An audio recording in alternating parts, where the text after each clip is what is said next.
day, sir. Have a good day, my man. Yes, sir. Oh, mother. Oh, man. Who the you calling him? Really? You the ugliest two sisters I've ever seen in my life. Check out the wildest, most intense moments on Hardcore Pawn, where customers and staff bring the heat. And also get ready for some serious craziness at the pawn shop. Just another day at the pawn shop where we've got a mix of decent customers and, well, some pretty pathetic ones. Take this guy, for example. He may seem all laid back, but is he really? What you got here? That's a watch my grandmother gave me. Wow, this dude received a watch from his grandma, which is pretty sweet, right? But here's the thing. He's convinced it's solid gold and expects a fat stack of cash for it. Well, let's hook him up with the amount he's hoping for. Let's find out. 500. The problem is the metal on it is just stainless steel. Well, the metal on it is just stainless steel, so that's disappointing. But how will this guy take it? Yeah, you see this discoloration on the side? No. You don't see the rose? Whoa, hold up. This dude just flat out rejected it without even taking a peek. Talk about a major red flag, am I right? Less than explain. In between the links were gold plated. The gold plating had rubbed off. The watch had no value. And then this guy's like, can I get someone else to check it out then? Because Les shut down his hopes of getting any cash. Whoa, okay, Mr. Expert. This dude is seriously not happy about it. Value. It does have value. How about your chain? You want to pawn me your chain? Anyway, being the sweetheart that he is, Les brings in another dude for a second opinion, just to be fair. But what happens next is totally mind-blowing and straight up disrespectful. Brace yourself for this one. It's gonna shock you. Does this bozo know what he's doing? Well, I wouldn't really call him names. Seriously, this dude needs to chill and get a grip. I mean, who does he even think he is? Anyway, from that point on, things started spiraling down, and honestly, it's for all the right reasons. 500. Nothing. Stop being a bitch. Now, Les ain't about to tolerate any disrespect, and nobody should. And this jerk is about to experience a dose of his own medicine. And let me tell you, it's not a pretty sight. Check out what Les has in store for him. Give me my mother, man. Come over here and pick this bitch. Oh man, this dude is about to get serious flipping off, I kid you not. You know what goes down with idiots like him? They're in for a rude awakening. You, get him. Yeah. Let's go, my man. Have a good day, sir. Have a good Gotta admit, that was seriously hilarious. What did Les have to lose? Nothing at all. But this guy, oh yeah, he got exactly what he deserved. The man just couldn't stop with the curses. sir. Let yourself out. Let yourself out. Oh, you think this was intense? Well, hold on tight, because you haven't seen anything yet. Antique statue. Oh, look who's here! It's the cultural collector with his priceless Native American statue. However, the old man wasn't really up for it and geared up for a commentary. Hey, boss, What? come check this out. You didn't notice a 6-foot Indian walk through the door? Somebody else looking for somebody to replace you anyhow. Probably get more work out of him. That's stone cold. Oh, of course! Big Guy, the ultimate statue guide, steps in to enlighten about the details of this sacred item. Prepare for a true education, folks. The cigar wooden Indian came to be the symbol for a tobacco shop back in the late 1800s. So the people that couldn't speak English and couldn't read English would know where to go. Wow, that was just some good load of info. But now, it's time to dive into the count of valuations. Let's break out the calculators and start the bidding. I'm not trying to beat you up. If you want to sell it, I'll give you $400 for it. I ain't gonna pay over that. Somebody walks in and wants to give me $6, it's gonna find a new home. That's what I can do. 400 sounds fair. I'll take it. Pinball. Two lads walk into the pawn shop with a relic from the vintage vault, a 1930s pinball machine. Our old man's in for the show. 1933 original pinball machine. 1833 to 1933, a century of progress. This was made to commemorate the 1934 World's Fair, which was held in Chicago. The World's Fair is where they used to show all the new and important inventions. It had the boss all ears, who was really captivated by the ancient Game Boy. And oh boy, Chumley's genius was shining brighter than ever. You didn't know that? No. Most of the time, Chumley is a couple fries short of a Happy Meal. But he does know a few things about these old pinball machines, and I hate to admit it. The question remains in the air. Will our dynamic duo step up to the plate for this epic purchase? Or is it just another round of the to and fro? Time will tell. Bottom line is another. If you want it, you got $1,000. If not, I really appreciate you bringing it in. I think it's a bit of rubbish, but you know what? Let's do it. All right, John. Thank you. Chumley, you want to do the paperwork? It's a good job. Moving on. Which has two heads? So what we got here is a Russian order, and that's what this medal represents. It's a piece of history that dates back 800 years. Pretty neat, huh? Well, neat in the sense of 800 years of Poland's struggles, constantly being conquered, reconquered, and fighting for their freedom throughout their entire history. Users also shared how this whole episode reminded them of their beloved history classes back in their school days. It brought back memories of learning about the triumphs, tragedies, dramas, and even the occasional humor that filled those lessons. With the background story out of the way, Rick finally gets down to the burning question. What's the day? So we're talking about a medal of Fabergé quality here. Crazy enough to give Rick some hope. Sadly, Craig has some serious concerning news for him.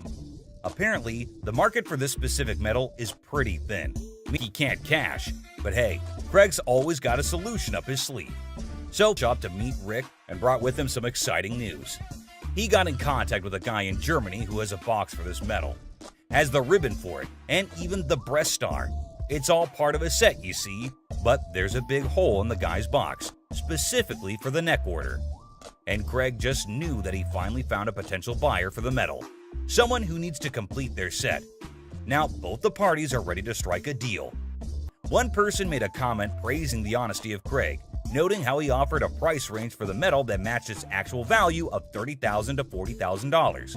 Despite knowing that Rick had only paid $6,000 for it, Craig could have easily offered a lower price, like $12,000, and made a huge profit. But instead, he respected Rick and still managed to make some money while being fair. This man named Randy walked into the store with a huge-ass vending machine. He believes that his machine is from the 1940s. Candy? Yes, sir. You know who loves candy, right? This guy. Well, chum, we know your love for candies, but is this deal as sweet as them? This machine sure has Chum's heart, but Randy doesn't even know if it works, and neither does he have the keys to it. Well, let us look into what Chum thinks about it and whether he thinks it would be worth the cost. Just taking a look at it, I mean, it looks pretty rough shape. There is a lot of rust on it. It sure needs a good restoration, but Randy wants $1,000 for it. Man, it already needs so much work to be done. I personally don't think it's worth investing so much, but who am I to suggest? Oh, how the chum had been schooled by experience. A lesson etched deep into the fibers of his being. Scarred by past misjudgments and Rick's scoldings, he now approached each decision with newfound caution. But hold on to your seats, for the words that spilled from the expert's lips were nothing short of astonishing. Get ready to be astonished, for the expert's revelation is nothing short of extraordinary. Whoa. Oh boy. Right? The guts are missing. So what this needs... Man, it is empty inside. All the mechanisms are missing. The expert saved Chum's ass today on this one. The expert adds that in this condition, the machine is max $300. Whoa, that was a low blow for Randy, it seems. He cannot believe the price dropped from $1,000 to just $300. Up and running and painted, obviously. $4,500. $4,500. Okay. Well, this machine is asking too much. Chum noticed it and got the bargain straight from $1,000 to $75, and they just shook hands on $100. But a deal is a deal. Let's see how Chum restored it and made it a good sales machine for his own bars. Whoa! Holy chum bar! Check it out, right? That is freaking awesome. Whoa, the machine is brand new again. No one can even imagine how it was before. And I know you're thinking no one got furious here, but hey, the video doesn't end here. You see, Rick was not so happy about the sweet gift lying in the garage. Why are your candy bars in it? That's the gift it keeps on giving, Rick. That thing, you can sell it for $6,500 today, dollars off it every day for the rest of its life. Rick's fury reaches its boiling point as he directs his anger toward Chum. With intense frustration in his voice, he makes it clear that he's had enough. In a sharp and cutting tone, Rick declares that if anyone wants to get their hands on Chum's chocolate bar, they can simply take a stroll across the parking lot and purchase it directly from the store. No more concessions or accommodations. The message is clear. Rick has drawn a line in the sand, leaving Chum to face the consequences consequences of his actions. It's a harsh ultimatum that hangs heavily in the air, leaving Chum to contemplate the future of their strained relationship. Will Chum take the opportunity to make amends, or will the rift between them widen further? Only time will tell how this explosive situation will unfold. The timeless dance of irritation between Chum and Rick, an intricate routine that never fails to provoke a symphony of exasperation. As a well-worn melody played on a perpetual loop, Chum's knack for pushing Rick's buttons has become a legendary saga of vexation and amusement. With each encounter, their interactions tread the line between exasperated sighs and affectionate eye rolls, a delicate balance that keeps the audience captivated. The sparks of frustration fly freely, igniting a wild dynamic that has become an integral part of the show's charm. So, dear observer, prepare yourself for yet another chapter in the saga of Chum and Rick's fierce relationship, where irritation and amusement intertwine in a dance that never ceases to entertain. Did you know that Chum's not just passionate about candies, he is passionate about diving as well? You can't even imagine what he buys next. He goes to buy a sailboat! Yes, you heard it right, a full sailboat. Rick was unhappy about the candy machine. You can't even imagine how he's gonna react to this deal. Give you that. The weight of anticipation hangs heavy, like a dark cloud looming overhead. In the midst of this suspenseful moment, Rick's anger simmers beneath the surface, ready to erupt like a volcano. The stakes are high, and the consequences of Chum's potential misstep could be dire. Prepare to have your mind blown. Have you ever heard of a street-legal pirate ship? No worries if you haven't, because it was a revelation for me too. Picture this: a captivating vessel that sails through the streets instead of the high seas. This audacious individual is actually selling a pirate ship that doesn't navigate water, but instead driven around during parades and events. The sheer novelty of this concept is enough to make your jaw drop. Can you imagine the spectacle of a fully decked-out pirate ship roaming the streets, spreading swashbuckling cheer and captivating onlookers? It's an unconventional twist on the nautical adventure, where imagination takes flight on wheels instead of waves. A fascinating change that challenges traditional boundaries and sparks the imaginations of all who encounter it. For a ship, you can actually drive 60 miles an hour on the highway. This is awesome. In a moment of anticipation, Chum captures a picture of the pirate ship and eagerly sends it to Rick, seeking his seal of approval. It's no secret that Chumlee's heart is set on acquiring this extraordinary vessel. However, Rick's response reveals a familiar pattern. He doesn't always share Chum's level of enthusiasm. Despite Chumlee's unwavering excitement, Rick's support wavers, casting a shadow of doubt over Chum's aspirations. Nevertheless, amidst the uncertainty, Chumlee embarks on an unforgettable adventure on the ship, immersing himself in a world of whimsy and joy. The pirate ship becomes a catalyst for moments of pure bliss as Chumlee discovers a sense of freedom and exhilaration that he has never experienced before. It's a testament to the power of chasing dreams, even in the face of skepticism. Join Chumlee as he embraces the sheer thrill of sailing on that ship, creating memories that will last a lifetime. If I can make a deal, Rick will think I'm the man.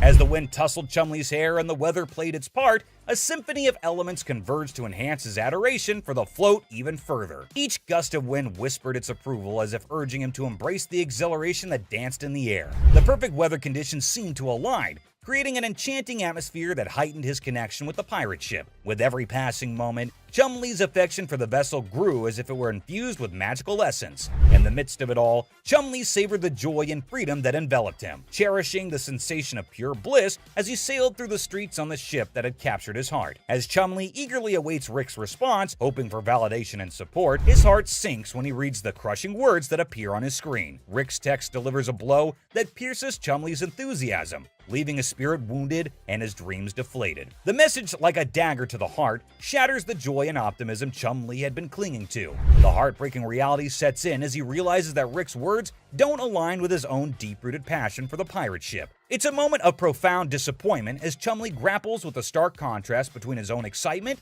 and Rick's lack of endorsement. Emotions swirl within him: hurt, confusion, and a tinge of resentment. Next up is this crazy lady who came in yelling her lungs out in the store without minding the fact that she'd be inconveniencing others with her really loud bellows. Also, she might want to choke down a mint. I could smell that crap from here. Me like Betty, who the hell you think you talking to?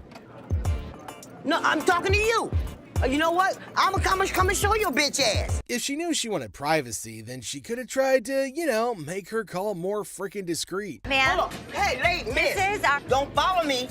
Do not follow me. Okay, well, I can't have you screaming like this, so what do you want me to do? You know what? Hold on. Let me finish with this lady, because I don't know who the she is. When Ashley incessantly begged her, she finally decided to end the call. Unfortunately, that didn't stop her from continuing to yell at the top of her lungs. Some babies just need a bottle and a burping. Miss, get somebody to help me, please. What do you need help with? I need some help with my rings right Can you here. take off I'm your having- ring? Wait, you just walking up on me, like, can you see my rings? I don't even know who you is.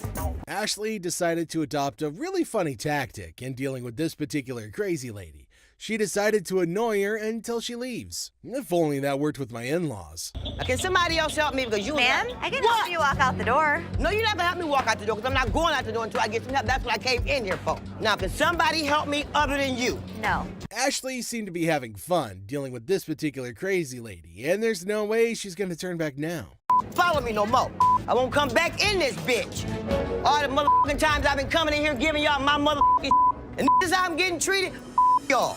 Plus, kids, this customer who's trying to sell a watch. The bitch won this one, all right? After reading through one of their ads, this lady came over to make a very odd inquiry. I was trying to find out because your sign was saying that I can get 30 days of free cash. Well, she read all right, but she didn't quite understand it at all. Came in hoping to pawn his rosary, claiming it was an antique. It's been passed down from generation to generation to generation. Now it's mine, and I'm trying to put you in the game with this crystal. Just because it's old doesn't make it a really valuable item, but it seems this man doesn't want to acknowledge that at all. So, how much can I get? Well, you can't get anything. 'Cause it's not diamonds, it's not gold, it's just crystals. Honestly, I think Les has said all there is that needs to be said, but we'll just have to, make things clear. He's got no other choice than to repeat himself. How much would you pawn this for? I won't take that in pawn because we only take precious metal. Well, this is precious. To you. To me. With his demeanor through this whole thing, it's pretty clear at this point that this guy's gonna be trouble. Work something out, man. No, I can't take it, I'm sorry. Well, I think you need to work something out with me, man. Trying to strong-arm the poor guy isn't exactly the right way to conduct business. Tell him it's antique, man. Nope, it's not antique, bro. I don't want to talk. Me and you. No deal. Deal. No deal. He's been introduced to the antique expert. Now it's time for the antique expert to introduce him to the door once again. Let's talk about it on the way out the door. Hey, hold on, man. Hold on, brother. Hold on. Look, hold on, man. Hold on. I can leave on my own. Hey. This customer came in to pay off the interest on an item she's pawned earlier, even though it was way past the due date. How are you? I don't know. I'm about to see. Okay, so you want to pay off your interest today? Yeah. From how snappy she was being, it was only natural she'd eventually end up on Ashley's bad side. I owe. Okay, you owe $50.60. How much? $50.60. Where the that come from? The moment Ashley told her how much she owed, she went on a very huge rant in a fit of rage. I owe $50 for Actually, my ass. I didn't know somebody that age knew so many swear words. Like, it was just, wow. She's speaking so fast that it's really tough to understand what she's trying to say at all. It's like nobody understands the words coming out of her mouth. Getting riled up and screaming spooks me out. Okay, well, let's catch up again. Spook that job. Yes, spook that job. What can I say? Ashley tried to be as patient as possible with her, which is a first if you're new to the show. It's called Yiddish. What the is a Yiddish? Yiddish with a Y. Well, I understand that either. I understand Ethiopian. How about that? The customer would eventually wear her patience thin with her obnoxious attitude. You can pay after interest. Actually, you have three. You can pay after First interest. it was one. First it was two. Now it's three. Can you please make up your damn mind and tell me what the I got to do? Just like she's always done, Ashley decided to screech her answers back in an attempt to match your energy, since her previous attempts didn't really get very far. Okay, then go pay $50.60 and come back when Where you want the is your boss at? I'm the boss. Now what? Looking a bit worse for wear, this customer brought in a set of fur coats. I'm good. How are you? Well, actually, I got bills to pay. I'm trying to get rid of some things. So how much money do you need? I need about $415. So $415? Even without being a professional, it's pretty clear to see that these coats are not made from real fur, to speak less of being made of lamb. This isn't lamb. That is lamb. That's not lamb. What is that in? That's lamb, honey. That's not real fur. gonna take it. There's no way she's gonna be walking away with what she thought she would, or anything at all for that matter. This is Ashley that we're talking about, and she hasn't taken a fancy to even one of the coats. I'll take this one. $40. Who? $40. 4D? Are you serious? No, you're not serious. She was trying to milk as much as she could off of that one deal, but Ashley is dead set on her offer. Okay, give me $80. Come on. I can't. Sure you can.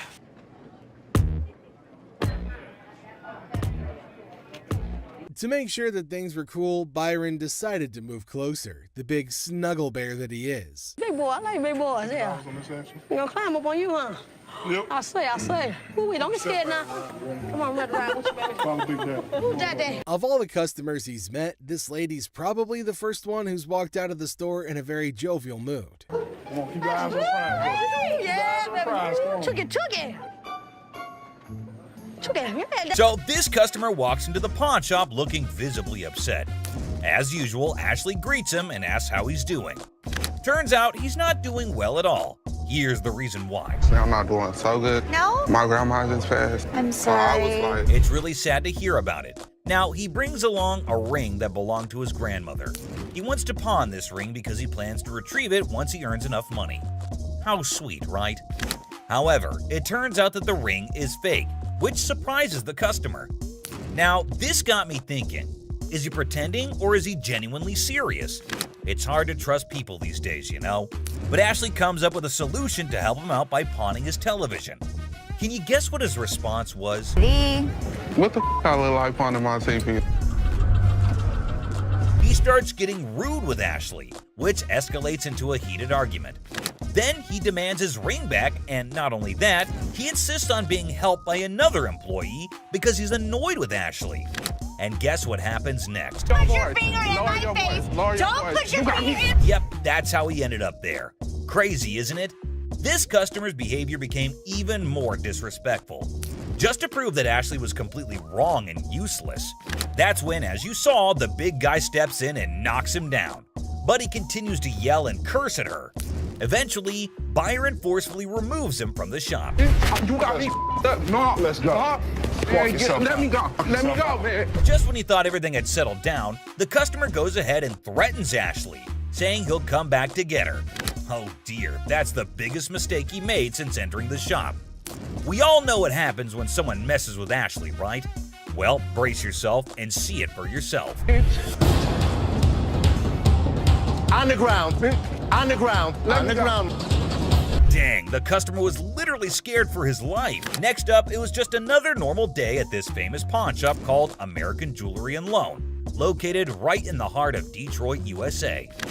He comes in with his Xbox and immediately tells Les that he needs to get as much money as he possibly can for it. He knew that they probably get a lot of Xboxes anyway, so that does not set him apart from the rest of the regular customers. He reveals that he needs as much cash as possible, and it is all for his girlfriend. Bet nobody saw that coming. This dude walks in and starts spilling some seriously bizarre beans. Now, Les wasn't sure if this guy was pulling his leg or being dead serious. It was a small amount. And Les was clearly not here for his unreasonable demands. Take a look at his reaction. Shop. $300, dog. You don't have to raise your voice at me. You. The customer then starts Well, at least they wished him a good day. Silver Surfer. Oh, guess what? We've got a bona fide comic enthusiast here. Big surprise. Like, who isn't, right? Well, this guy's taking his passion to a whole new level. Feast your eyes on what he brings in. That's the Silver Surfer. Silver Surfer. Life size. Tell me about it. Well, this was a display for the Fantastic Four Rise of the Surfer movie. They made 1,500 of these, and plywood board. It is wrapped in a vac metal plastic wrap. Oh, what a shocker. It's a collector's item. But hold up emotions, people, because it's got a price tag. I'm not sure if the experts are going to agree. Well, online, these things go for $3,000. Actually, Silver Surfer was voted in the top 50 recognizable comic book heroes in America. I mean, I really went $2,000 for it. I am willing to buy this from you for $500. Hey, genius. If you're after that dream price, maybe hit up a comic store. Selling your treasure trove at a pawn shop? Yeah, real brainiac move here, buddy. 900 bucks. That's it. Think I'm gonna have to walk. All right, well, it was a pleasure. We're gonna go surfing on home. See you later. Custom-made electric chair. Folks, take a puff. We've witnessed all sorts of weirdness at the pawn shop, but this fella's cranked it up a notch. Check out his wild sell list. So tell us a little bit about them. We have Halloween retail stores. This is a custom-made electric chair. There's a whole show if you guys want to see it. Come Sure, here. go ahead, show us. Hell yeah! I'm really into this kind of thing. This might be the new feature at my house on Halloween. Oh, just what we all need. A bedside toy that screams Halloween 24/7. No biggie, except it's art, not like living in a slasher fic or anything. So we're looking at about $8,000. Brand new, they're just above $9,000. And that makes a lot of sense. Right. Buy a used one that's 6 years old. Well, the for cool thing $8,000. about this one is that they don't make them like this anymore. You're There's right, two they main- don't. The new ones are digital. Well, guys, Mr. Ambitious over here is dead set on this mystery item. Heaven knows what his grand plan is, but Les has a style for a bargain. Thank you very much for bringing Thank it you. in. We appreciate it. God damn it. I'm a little disappointed that I gotta schlep it back home, but with Michigan being, like the #1 state for haunted houses and attractions and things like that. Elephant skull haggle. Oh, guess what? No fancy sofa, no blingy ring, and no one-of-a-kind car to pedal? No worries. How about you trade an elephant skull for some greens? Because that's normal, right? Skull of an elephant. Really? Very unusual. It's very unusual. My best friend had it, passed away, and I inherited this one. It's where the tusks were. I understand that. It came from Africa? Yeah, right. Well, I So- can promise you nobody has ever brought in an elephant skull, ever. That I can Little tell you. unique. Ever wondered where one finds a thing like that? Well, surprise, surprise, there's a thriving market for massive elephant skulls. Yeah, you heard it right. Skull heads. 1,000. That's as low as I'm gonna go. Let me talk to my elephant expert. Africans are buying now for $2,300 and the Asians are $1,900. The good part was, it's worth the money. There is a demand for elephant skulls, but I'll be damned if I'm giving it away. Okay, peeps. When Les locks onto something, prepare for a solar eclipse, because he's not releasing his grip. Anyway, there's a plot twist in this pawn shop drama. I got $700 $100 bills waiting for me. $750. $700. And if you think it's worth $50 for you to schlep it home, It isn't. Schlep it. It isn't. Schlep it. I'll give it to you for $7. You got a deal. Thank you very much. Thank Come you. right Thank over you. here. We'll Thank take you. care All of right. it. All right. Yeah. Mark, thank you. Bone Rattler. Okay, people, the granddaddy of speed in the house. Ready to snatch up a drag racing car from the pawn shop? Who knew shuffleboard was just a warm-up? This guy is an expert. He knows all about drag racers. So does Jeff. Jeff is my jeweler, but he's much more knowledgeable with engines than I am. The guy that sold it to me said it cost him $85,000 to put it together. Probably clipping along at about 250 miles an hour. Fire this puppy up. I don't know how to start it. Gather around, youngsters. We got a drag racing sage here, boasting a mere 30 years under his belt. So the wisdom dump is here, as he schools the pawn shop owner. You know how to start him? Sure. I knew you did. How long you been racing dragsters? For about 30 years. Oh. You ready for this? I'm ready when you are.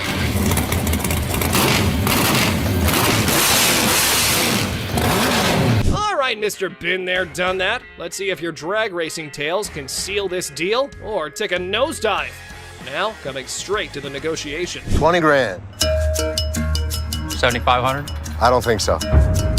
If you give me the money today, 15,000. I'll throw the skeletons in for free. We have a deal for 15,000? I guess so. Thank you very much. Have a good Enjoy day. your new car. Mechanical Bull. Ah, the good old days of Wild West bull riding and rugged cowboys. Some dude missed the memo that it's not exactly the trendiest scene nowadays. Time to catch up, y'all. Going for a ride in my parking lot, or what are we doing? Let's have a little fun, girl. We're trying to sell our mechanical bull. Why do you have it? A Western themed restaurant bar before, and that was the theme. We put the bull into the bar. Well, slap on those cowboy hats. We got ourselves a scene here. But seriously, who's taking bets on whether they can wrangle a decent price for that rodeo-style bull riding? Let's say you were to buy these brand new. How much do they cost? They cost around 15 to 20,000. How much do you want? 15,000. So if I was to buy this brand new or buy this used from you, it's the same price. Rental companies rent these out for $750 a day. There's a lot of revenue potential. Ah! Man, sad to see these alpha men taking back their bull home. But folks, hold on to your hats. Maybe Ashley has something else in her mind. 3,000 right now. 45. 31. 39, you pack it up. That's my bottom dollar. 34. I can't do it. Sorry, good luck. Dr. Death's van. Step right up, viewers. You've heard of Dr. Death, but today's highlight is the van that spotlights as the ride for assisted suicides. Because nothing says vacation like a one-way ticket, right? This is a 1968 Volkswagen van owned by Dr. Death, Jack Kevorkian. By Dr. Death. This is the actual van that he did his first and several other assisted suicides in. Jack Kevorkian was an iconic figure in the city of Detroit. We're not aiming for a Valley of Chrome farewell tour this time. Mr. Big Bucks here wants a six-figure sum. Brace yourselves, because Les has his few concerns all queued up. It is a piece of history. I like buying weird. You won't find another one. The problem is, it doesn't make sense to spend six figures on something like this for me. Well, you either love it or hate it. But I love it. This is definitely a piece of Detroit. A van oozing that delightful combo of creepiness and death vibes. So legit. However, why not throw in another expert opinion? Let's see how that went. So 10,000 ain't gonna buy it. No, I'm in the six-figure range. 20 grand? No. 25 grand. 30 grand. 50 grand? 30. One time. 50. 30 cash right now. Bizarre bikini. Check out this granny of the century who strolls into the pawn shop with an elderly figure that has a lot to do with, I don't know. You have a look and maybe you decide. Which is the doll? I heard that. I'm undressing her. What can I say? A really nasty looking woman, but a very cool item. Yep, that's about accurate. You just saw a long-legged granny in a bikini. All the efforts are done in the name of art. However, our granny here invested in this model. How much did you want for this thing? I'd like to get $500 for it. This thing is art. It's a very cool item, but not for that price. I mean, she's really cute. I mean, she's really fun to look at, but it's not going to be even close to 500 bucks. Never mind, that was gonna be a deal breaker. Unless Les had some more quotes to add to the art piece, this stirs things up for the selling mix. Here this woman was playing my game, and I was losing. 200. 190. I'll take it. Will he stop? Okay, schlep it home. You know, I heard my dad saying it wasn't worth the extra $10. Bull. She wants 200. Latex vacuum bed. Look who's spicing up the pawn shop scene. This dynamic duo's got a latex vacuum fetish bed up for grabs. You know, just your average afternoon errand. Latex vacuum bed. A what? A latex vacuum bed. So you have sex with latex? Pretty much. It's like the autoerotic asphyxiation. Is what Pretty it is, much, correct? yeah. Bobby J surprisingly knew exactly what this thing was. All right, I was wondering, who needs candlelit dinners when you can have vacuum-sealed intimacy? I'm not here to judge. However, here's a quick demonstration. So normally when Felix has his hand over his mouth, normally what they like. I actually used it. Are you breathing? There we go. Not gonna work. It's working. Everyone's a critic when it comes to, what's the word? Innovative sleeping arrangements. Yeah, there we go. And we aren't sure if that ever went up for the big sale. Used it. So how could you not want to do this with him? Because I don't want to suffocate. It's not for everybody. I'm familiar with the bed. Very much so. Just imagine having sex now. He don't have to hold you. Perfect. Well, now we got that out of the way. Why do you need the money? I need to pay my court fees. I got a DUI, crashed my car. Well, her car. I took her car with a couple friends.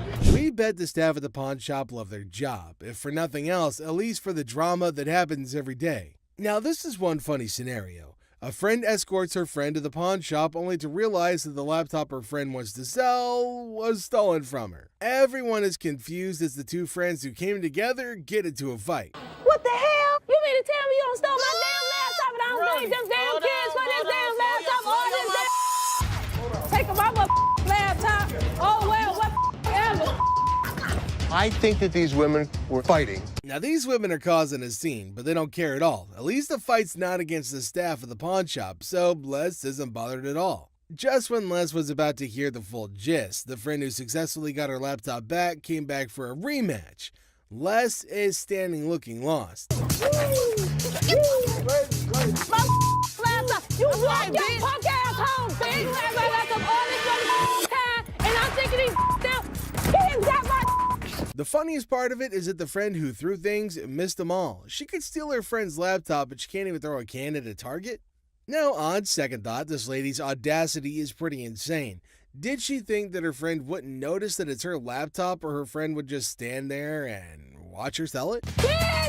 I think that these women were fighting over a laptop.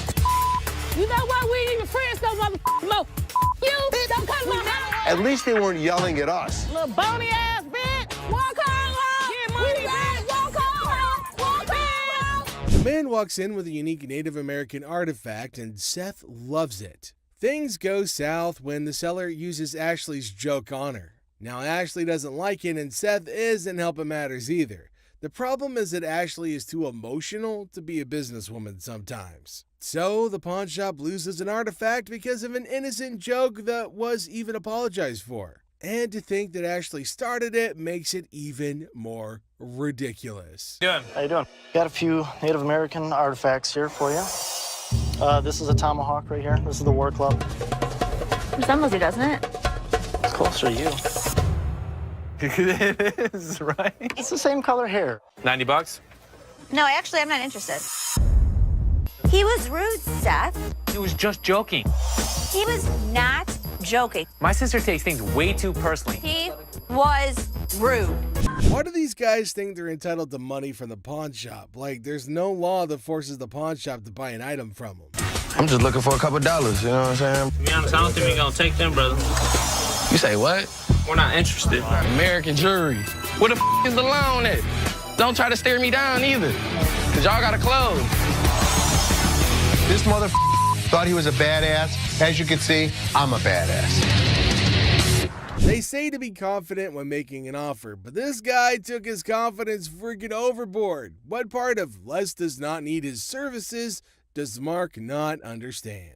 Do you have a company out that does any of your, watches your lot or anything like that, takes any of the cars out? We do. Okay, how's that working out for you? It's working out great. I'd like the opportunity to maybe go over some paperwork with you. We don't have that problem because we have fences around the building. Well, we've done a couple other business around here. I don't think you're understanding what I'm saying. This is gonna be our business as well. No, it's definitely not going to be. I'm not interested. You old man, you and you guys are running this sale right here at this whole Here's the way it's going to work, sir. You can leave nicely, or we can throw your ass out. First thing in the morning, and this customer just decided he wanted to mess with Les. What the hell's going on? Hey, man, I need some money. I got kicked out. My mama kicked me out last night. Les saw him when he picked up all those items before bringing it over to meet, so he definitely thinks he could take Les for a fool. Where did you really get it? My mom's basement. Tell me where you really got the vacuum.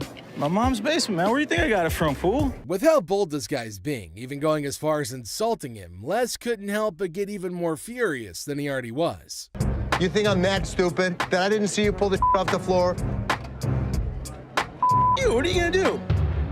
What are you gonna do about it, bald-headed? It's hard to believe Les actually let him stay that long. Normally, his security personnel would have yeeted the piece of crap out on the lot. Get out of my store. You understand what I just said? What are you gonna do if I don't? Do it. Keep walking, buddy. Well, he screwed around and he found out the hard way. Bet he's not gonna think about doing that again anytime soon. You start dealing with this particular crazy lady, and there's no way she's gonna turn back now. Follow me no more. I won't come back in this bitch. All the motherfucking times I've been coming in here giving y'all my motherfucking and this is how I'm getting treated. Antique computers. Got some equipment here. Yeah. We need some money. We're going to out west. In the pawn shop time machine, two hunters strut in with ancient computer relics. The seller, bewildered by their outdated tech, questions if they're stuck in the 80s. The hunters, claiming they've wiped out all of Michigan's deer, aim for a whopping $900. So how much are you looking for? About $900. The price tag triggers more shock than a retro computer's boot-up sound. What I can offer you is zero. Zero. Comedy sequel, the hunters scoff at the initial offer of $0 for their ancient artifacts. The hunters, expecting treasure, get a less than an antique appraisal, leaving the shop echoing with laughter and $0 dreams. Wonderful. Thank you so much. You too. In the aftermath of the failed computer barter, the hunters dropped to an $800 offer, met with a swift and resounding 0 from the pawn shop. ZZ Top, mistaken for Detroit's antique appraisers, exits empty-handed. The seller consoles himself with a printer sacrifice to the dumpster gods. I thought it was you, man. Oh, that's good. Ending the scene with a comedic crash and a touch of musical confusion.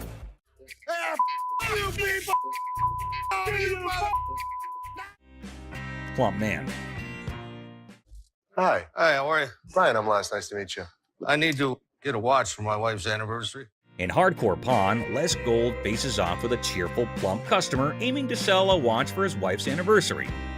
Les, ever witty, discovers it's their anniversary too.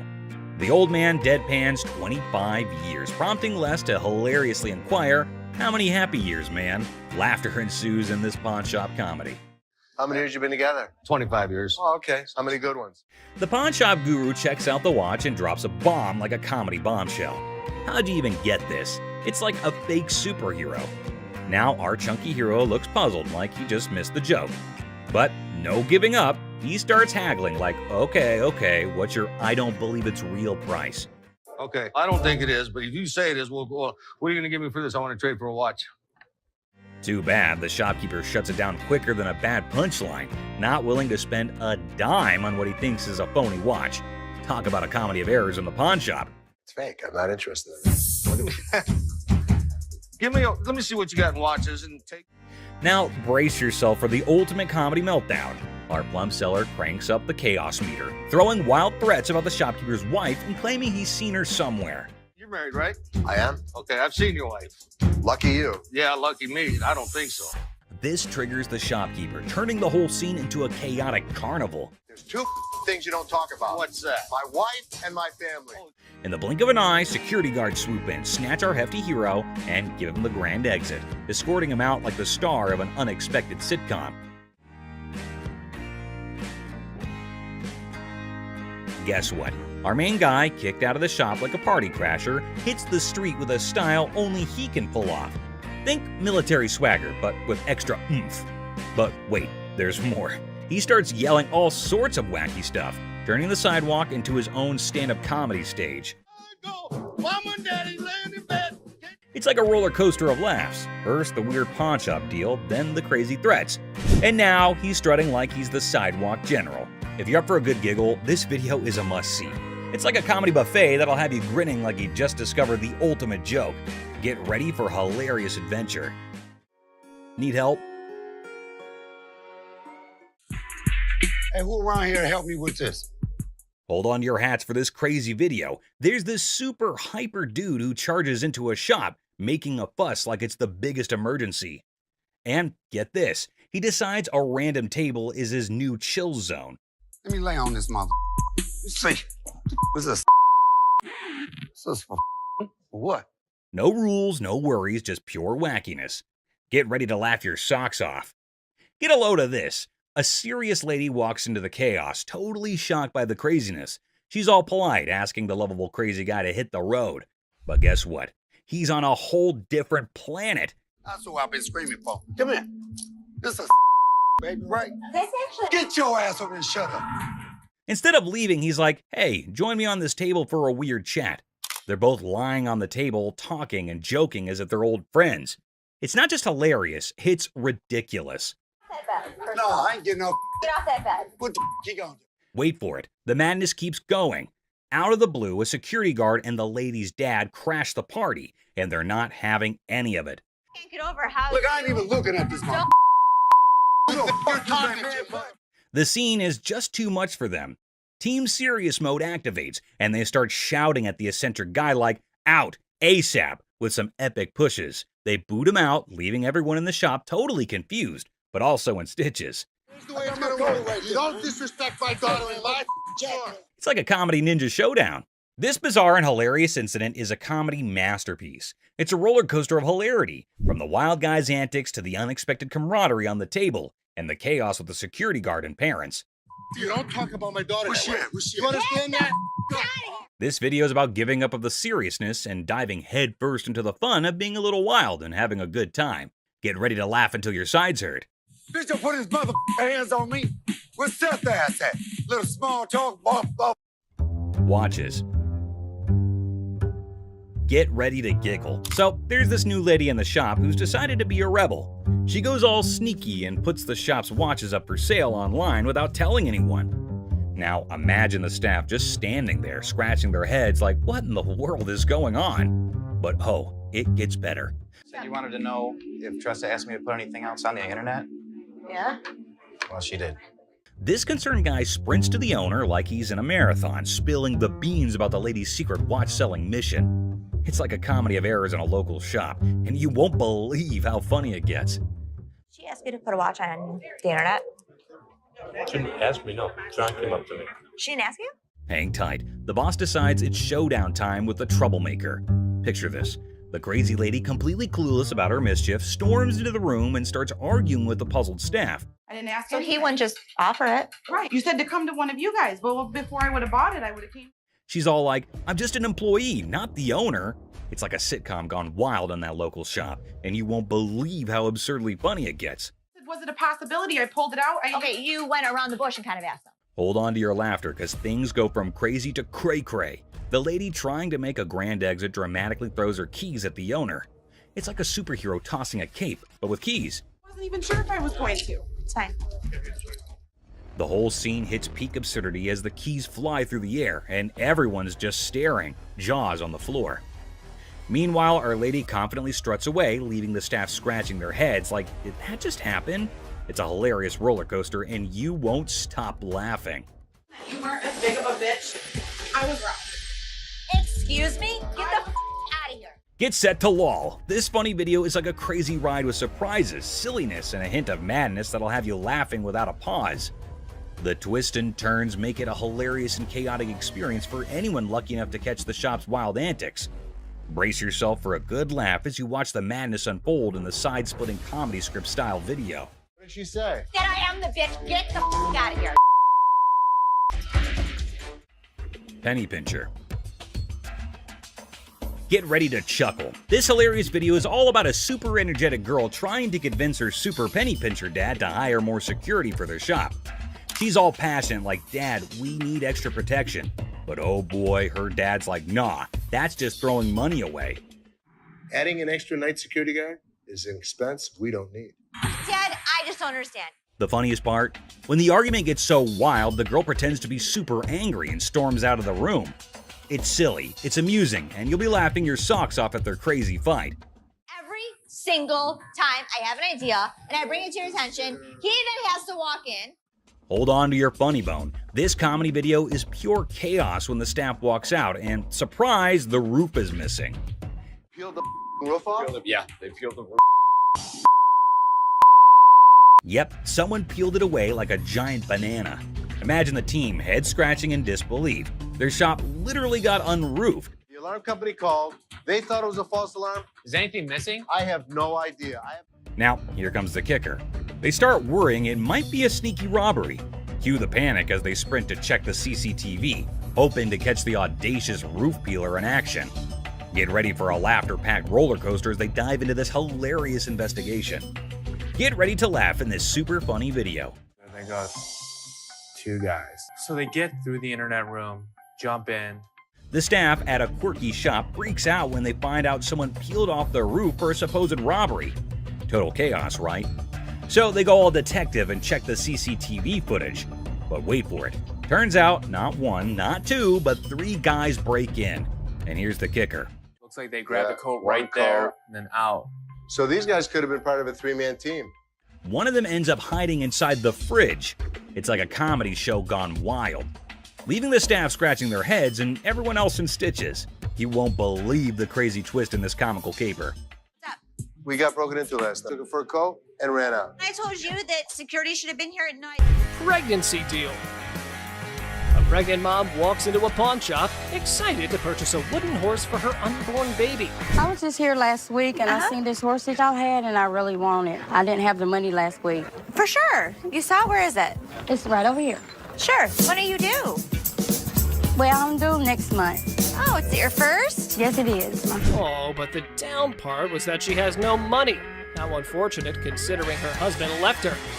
Hearing her story, Ashley gets all empathetic and decides to give away the object to the yet-to-be-born baby mama. This is what she has to say. Let me tell you what I can do for you. You give me the 5, and then my gift to you is the remaining 15. That'll be great. That'll be really great. Okay? It means so much to me. Well, everything went well for the lady, and even Ashley was proud of herself for doing a good deed. Until this happened. Help you and the baby. What the? Hello? Excuse me? Excuse me? Wedding ring crook. Looks like someone's sleeping on the couch tonight. This wife found a pawn slip for her wedding ring in her husband's wallet. Time to hit up the pawn shop and get it back. So your husband stole your wedding ring? Yes, he took it because we're having financial problems. I get why he did it. I just want to pay for it and get my ring back. Did you make a police report? No, I didn't make a police report. The hell am I going to make a police report for? The angry wife missed the no ticket, no service memo. Ashley can only work with what she's got, lady. Don't shoot the messenger. Let me explain to you how this works. First of all, I don't just look up somebody's name and give you their information. I didn't ask you to give me the information. I asked you to look it up. How hard is that? You look it up in the computer, you take it, I pay for it, we leave. It's not that hard. Okay, I know it's not funny, but Ashley's solution was hilarious. Here's how she managed the situation. Nobody saw it coming. It isn't Take that hard. your pretty little feet, walk your pretty little legs out here. You are not. Just go back there, give me my.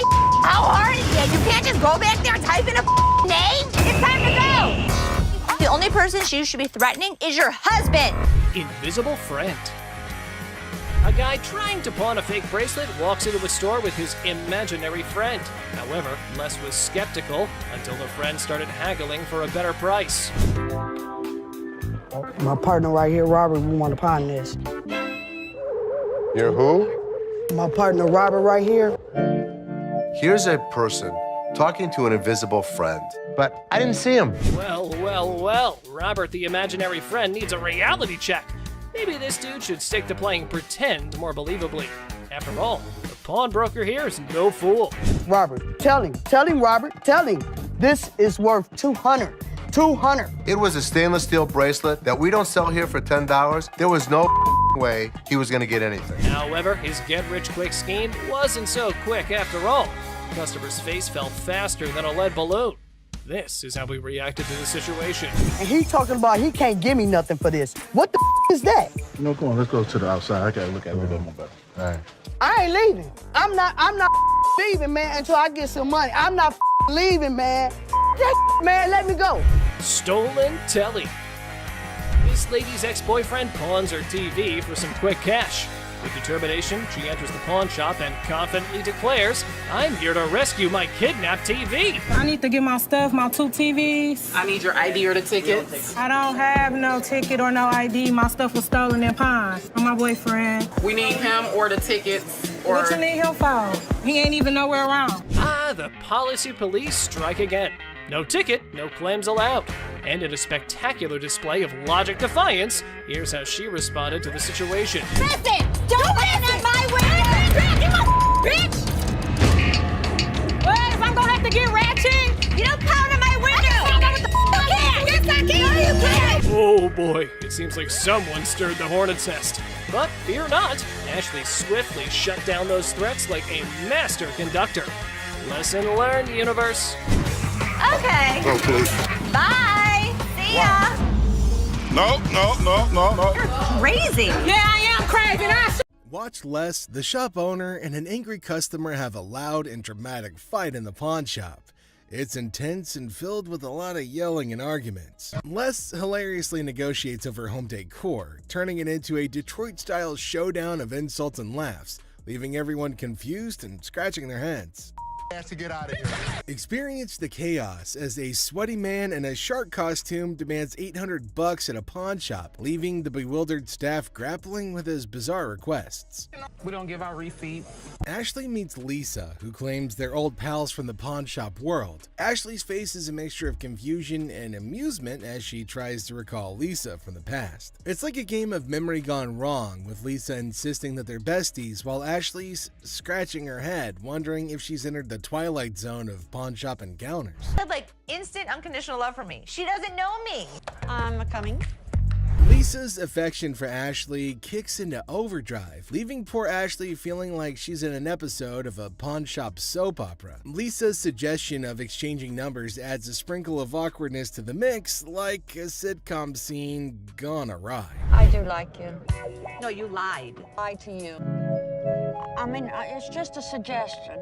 Ashley gives into the madness, agreeing to pawn Lisa's chain with a smile plastered on her face. It's the kind of absurdity you can only find in a pawn shop where deals are made amidst deliberations of unconditional love and compliments about dental hygiene. And the scene.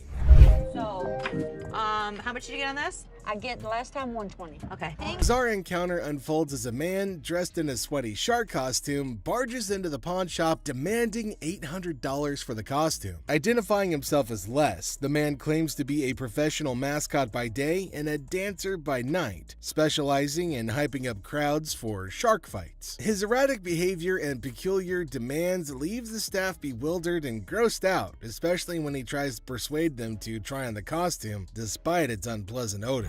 I need my money. What? Hi, I'm Les. How are you? I've been better. It's about 100 What's your degrees in this name? thing. Greg. Hey, nice to meet you. This is Ashley. Hi. You've been dressing up like a shark. Is it what you do for a living? Yeah, I'm a professional mascot during the daytime. At night, I'm a dancer. Shark fights. Shark fight. I've never even heard of what this guy was talking about. This thing, it just brings out the $800. That's all I want. This guy is so bizarre. Try it on. Real quick. Try it on. Smells. It does. How do you know it smells if it's not on you? Smell it. It does smell. Oh, boy.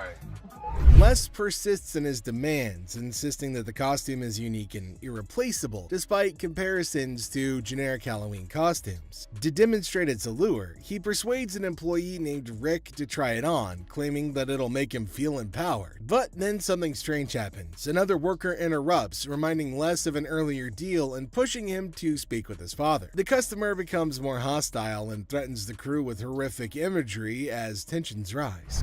No, you can't get this in a Halloween. Does this look like a Halloween costume? There's only one of these in the whole world. $800. Hold on, you're missing something, dude. You're missing the speed. Oh my God. When a customer's actions become intolerable, a tumultuous altercation ensues, setting off a dramatic sequence of events. The crew doesn't know what to do with the sweating half-naked man because nobody really wants to touch him. The staff ultimately gets Les to leave after a lot of berating and threatening, but not before one last round of obscenities and threats. Ultimately, the customer storms off, leaving behind his costume as a bizarre reminder of the chaotic encounter. Nobody knows what to do because nobody really wants to touch this sweaty, scrawny lunatic. Come here, I'll talk to you in here. Come here. Thank you. Come here. Don't This hospital, right? This cemetery. Which one you want? pick it. You pick. You pick I it, beat mother. up your side. Pick it, mother. Do it. Hey. The sassy black woman strolls into the pawn shop, her demeanor already hinting at frustration. She approaches Ashley, the pawnbroker, with an air of annoyance evident in her voice as she recounts her misfortune of having her car vandalized.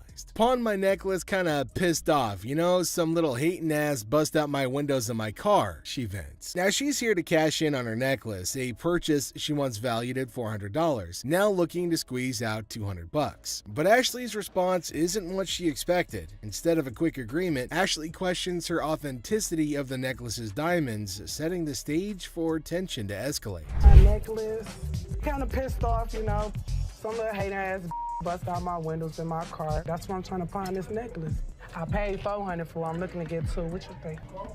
Why you say that? I just said, Oh. So when you bought this, what were you told that it was? Diamonds. They're not. Them real diamonds, boo. I just told you how to piss up. And you telling me that you ain't gonna give me $200? The customer's irritation boils over as Ashley challenges the necklace's legitimacy. First of all, you're coming in here with an attitude, Ashley asserts, further provoking the already incensed customer. The situation teeters on the edge as the customer warns of repercussions from her youngins in the neighborhood. But just as tempers flare, the security guard intervenes, attempting to defuse the escalating confrontation.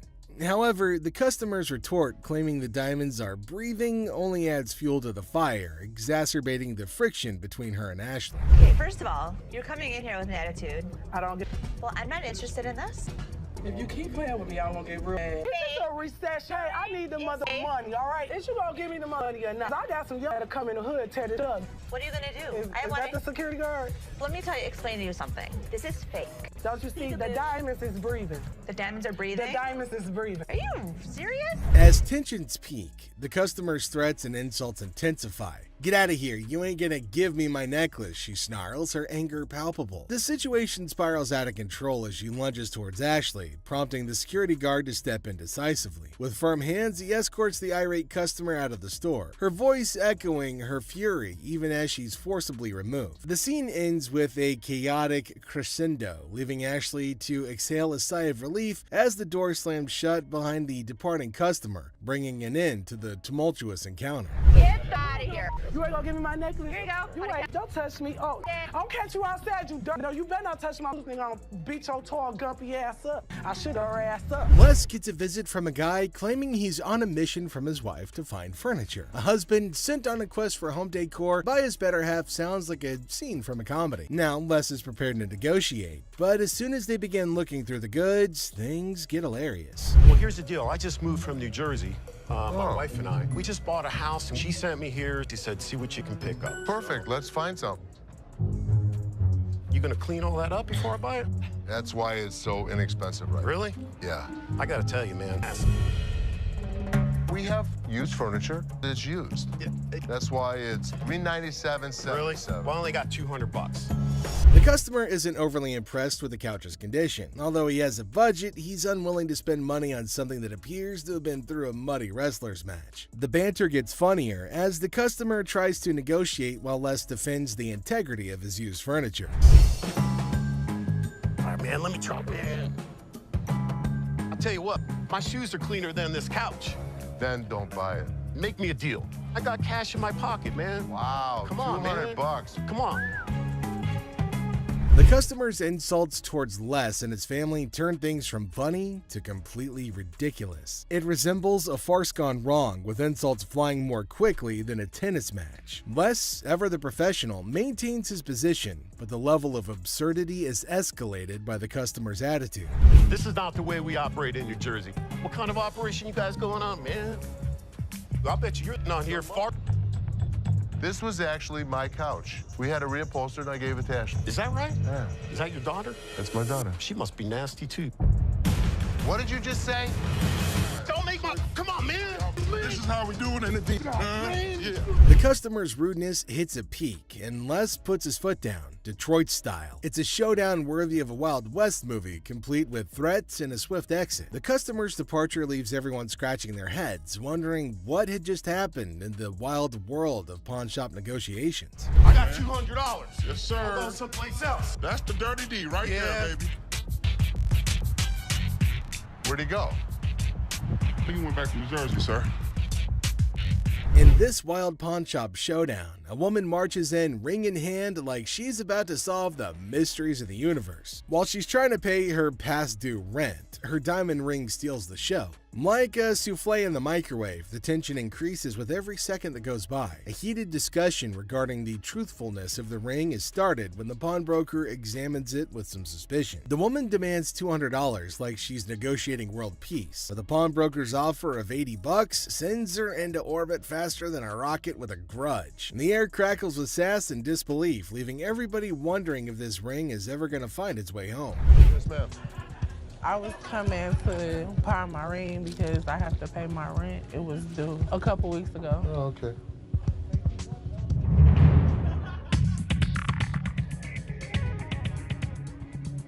Why you keep looking at my ring like $80? $80. I'm not just about to let you have this for $80. And I paid $500 for this ring. I mean, what, you want the studs on my lip or something? But I'm saying you gonna give me $200 though. That's the only way I'm gonna. So you gonna give me $200 or not?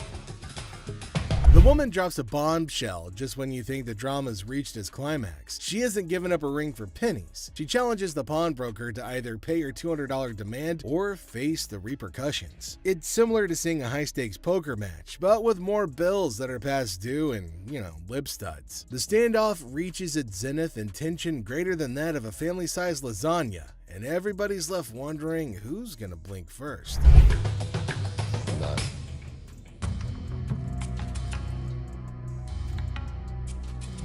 dust settles, the woman's exit is as dramatic as her entrance. With a final flourish, she declares her terms and storms out like a diva exiting stage left. The pawnbroker's left scratching his head, wondering what just hit him, while the security staff's probably updating their resumes after narrowly avoiding a showdown. Man. Hey, she can go. She can go. Thank you. This woman could not keep control of herself. I don't know what the hell her problem was. I don't accept that kind of behavior. She's lucky my security staff didn't beat her ass. In the bustling aisles of the pawn shop, two guys saunter up to Ashley with a peculiar demand. Now, they're aiming for a refund, claiming that a bunch of things that they bought from the pawn shop are no longer working. As per policy, Ashley asks for a receipt, and she also asks them questions to verify what the problem is. For a refund. When we got to our work site, it just stopped working. We're in the construction business, declared one of the customers, with all of the air of a seasoned foreman. Now, Ashley was asking, her suspicions peaked about where the power source was. At the work site, of course, was the swift reply, a tad too rehearsed for Ashley's liking. Smelling something fishy, Seth and Les united in their quest for truth. So, Seth, being suspicious, decided to plug in all the gadgets to test to make sure that they work. And lo and behold, they worked just fine. What type of work you do? We doing construction. Where's the battery? The battery is at the work site. We on the clock. No, I'm gonna plug this in. Oh, that works. Oh, that one works too. See where it says? But the customers were upset because their demands weren't met. No cash refunds, Ashley reminded them in a very firm but fair tone. But the two customers were unshaken and instead started to grow incredibly irate, raising their voices and bringing things to a head. Yet Ashley stood her ground, unwavering in her commitment to the rules of her trade. With a final flourish, the guys decided that maybe they had better retreat to live another day. And thus, this particular saga came to a close, leaving behind a tale of wit and willpower and the triumph of honesty. No cash refunds? It don't matter about that. What y'all gonna do is give us our money back right. You gonna lose something to money. Give it to you. Listen, guys. Listen. What you talking about? Give me my money back right now. This scene shows a frustrated taxi driver approaching a man waiting in line at a pawn shop and demanding money for a $90 fare. But the man's attention is on receiving the money, so there's an argument. Tensions escalated because of the man's insistence on waiting in line and the cab driver's irritation. Hey, dude! Come on, give me money. Do you see I'm in line right now? Yes or no? You stand in line to what, man? I want my... Excuse me, hi. What's going on here? First off, The man owe me money Hold for on. his ride. Why is he yelling at you? because I owe him money, I am in line to get the loan for the car. The situation takes a comedic turn when a third party, including Ashley and Byron, unaware of the initial conflict, intervenes. Confusion ensues as they try to understand the situation, with the cab driver emphasizing his need for payment while the man remains determined to wait for his turn in line. The introduction of the man's girlfriend in the cab adds another layer of chaos to the mix. Report? Yes. Okay, supposedly the cab driver dropped this guy off here because he wanted to get money for his jewelry to pay the cab driver. Give me $45. I have to pawn this. Just wait, you can wait. No, I ain't waiting no more. I'm gonna get this woman and get her the hell out of the car and I'm gone. What woman? You have a woman in the car? Yes, I do. That's my girlfriend. He's asking you to wait 5 minutes? No, I'm out of here. Okay, then you can go. I'm gone. Okay, go. The cab driver chooses to take matters into his own hands as tensions escalate and violently extracts the man's girlfriend from the car. The man objects, and things quickly get out of hand, with the cab driver and the man at odds about taking the woman out. The taxi driver is demanding that the woman get out of his car, which makes the whole situation even more ridiculous. All right, come on, get out of my car. No. Come on, get out. Get out now. The next thing I know, the cab driver is pulling this girl out of the cab. Hey, get your hands off. Get your hands. Hey, get out now. Hey, No. get your hands off. Get your hands off her. Don't touch it. her. Don't touch it. Don't touch her. Don't touch it. Get out of my Don't car. touch it. The conflict reaches its peak when the man's frustration boils over, and he threatens to drop the cab driver like it used rubber. Eventually, cooler heads prevail, and the man offers a solution. The cab driver can recover his fare and avoid more conflict by having another cab call. There's never a dull day at the pawn shop, to be sure. I told you I was going to pay for it. Yes or no? About it? What are you going to do? You want me to drop you right here? I'll Opportunity. drop you like a used rubber. Get in your car, go. Get in your car. You know what? I have the best idea. I will buy you a cab. He can be out his money because he's demanding it. The boyfriend got in the taxi driver's face. I don't blame him. You don't touch somebody like that. In this episode, we've got Les who's greeting a customer. Now, the customer's looking to sell a TV and asks how much Les is willing to offer. Les mentions that they typically sell similar TVs for under $250, which prompts the customer to express their desire for $500. Les naturally balks at the request, stating that he can't offer that much. But the customer then starts negotiating, asking what she needs to do to get the $500 that she wants. The bargaining chip, asking if they're worth $500 to Les. Les, to his credit, responds with a little bit of a bemused expression, indicating that, sorry lady, they're not. The customer confidently asserts that her breasts are valued at $7,500, but Les remains unimpressed. He remarks on her attempt to negotiate with her boobs and expresses disbelief at her strategy. The customer, undeterred, insists that she'd never play dumb before provocatively suggesting that she's all there by flashing her breasts. Are these worth $500 to you? Not really. No, these aren't worth $500. Really? There's $7,500 for these, okay? $7,500. I want some. He was one of those people that tried to negotiate. What can I say? Les maintains his professionalism, refusing to be swayed by the customer's unconventional tactics. He humorously remarks that anybody who flashes their breast in a store must be all there, to which the customer confidently agrees. However, Les ultimately declines her offer, suggesting, in the chaotic morning hustle of the pawn shop, Les notices a shady character browsing through merchandise with dubious intentions. Approaching him, Les demands an explanation, only to be met with a flimsy excuse about being kicked out of his mom's place. The guy then tries to pawn items off as coming from his mom's basement, but Les sees right through the charade. Now tension rises as insults fly, setting the stage for a showdown between Les and the would-be thief. First thing in the morning, I see a guy walking around the store pulling off my shelves. What the hell's going on? Hey, man. I need some money. I got kicked out. My mama kicked me out last night. My mom's basement. Tell me where you really got the vacuum. My mom's basement, man. Where do you think I got it from, fool? I'm sorry, what'd you call me? A fool! What are you gonna do about it, bald-headed? What do you want me to do? What are you gonna do? What are you gonna do, buddy? Les throws the guy out of the store because he's tired of his antics. But when the man won't go, Les has to call in reinforcements. Enter Byron, the burly bodyguard, who snatches the man and carries him expertly out the door. Byron manages the issue with the dexterity of a bulldozer making room, making for a show-worthy scene. Talking to bog-toothed, bald-headed mother. It's time to go. Oh, man. Get out of my store. You understand what I just said? But just as Byron is leading the guy outside, his pants decide that they'd rather pull around his ankles, exposing a little bit less than friendly underwear. But that's just the icing on this whole dumpster fire of a day. As Les sees the guy's humiliation happen, he can't help but laugh. And without warning, another day at the pawn shop comes to an end, leaving us all to wonder what mischievous adventures lie ahead in this crazy world of wheeling and dealing. Do it. Keep walking, buddy. You start stealing stuff from my store, it's time for your ass to be thrown out. Stand up. And what an ass that... The scene starts with Ashley getting a bit annoyed, telling the customer not to test her patience. Now she's in a hurry and warns them to speed things up. Then the customer tries to copy Ashley by snapping their fingers, but Ashley quickly shuts it down. She acknowledges the imitation, but firmly puts them in their place with a clever comeback. Even though they're joking around, Ashley still shows that she's in charge, and she's not going to be disrespected. Don't get me. I'm gonna get very, very angry right now. Okay. And if you can, like hurry it up, then that's better. I can. Hurry it up. Okay, you ain't gotta snap the fingers, sweetheart. I was just imitating you. Okay, but you ain't gotta go that far. You behind here. Oh.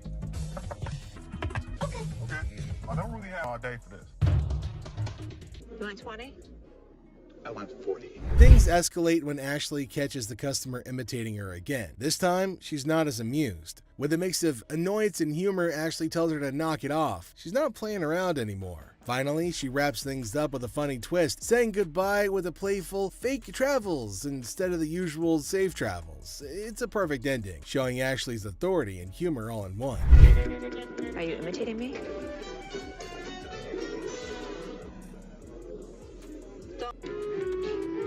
Safe travels. Safe travels. The customer, hopeful for a good deal, brings in an item to pawn. Despite his expectations, he's offered only $20, leading to frustration and disbelief. Yeah, man, I'm trying to see how much I can get for this. I'm trying to get at least 100 for it. I might have got it 20 times, but I won't be able to get that for it. So how much can you give me? 20 bucks? What the hell you mean? I'm more or less helpful than anything. Man, I'm gonna need more than $20 for this, man. Les throws the guy out of the store because he's tired of his antics. But when the man won't go, Les has to call reinforcements. Enter Byron, who snatches the man and carries him expertly out the door. What's your offer, Jay? 20, which is probably more than I would even offer him.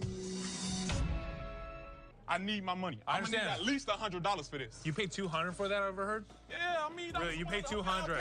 I'll sell you like 4 of them. I need more than $20. Why is there more staff out here? And I see another irate customer in line. That's all I'm giving you. Period. Despite attempts by other staff members to calm the situation, the customer's anger continues to mount. Profanities fly as the customer remains dissatisfied with the offered amount. I'm the manager. Oh, you are the manager? I'm the manager. You're the manager? $20 for this. I've been waiting for an hour. Yeah, take your out of here. How about 100? You can give me what the I'm gonna do with $20. Don't know. I need more than $20. I had to calm this situation down. Take your out of here. $20? What the I'm gonna do with $20? New manager arrives at the pawn shop, surprising the Gold family, and they introduce themselves and express their eagerness to help out. Now, despite initial confusion, the Golds agree to give them a chance and see how their first day goes. When I worked in sales at a bank, I was in charge of tailoring the products to the customer's wants. So I'd like to think that marketing is one of my strong suits. You like those? Like I said, they're durable, very inexpensive.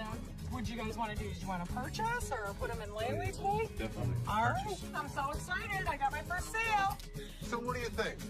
I love it, but I'm not really sure how comfortable Ashley is about me coming in. You know, I'm really not worried about Ashley. Did you know about this? Good luck, Ash. Have fun, co-manager.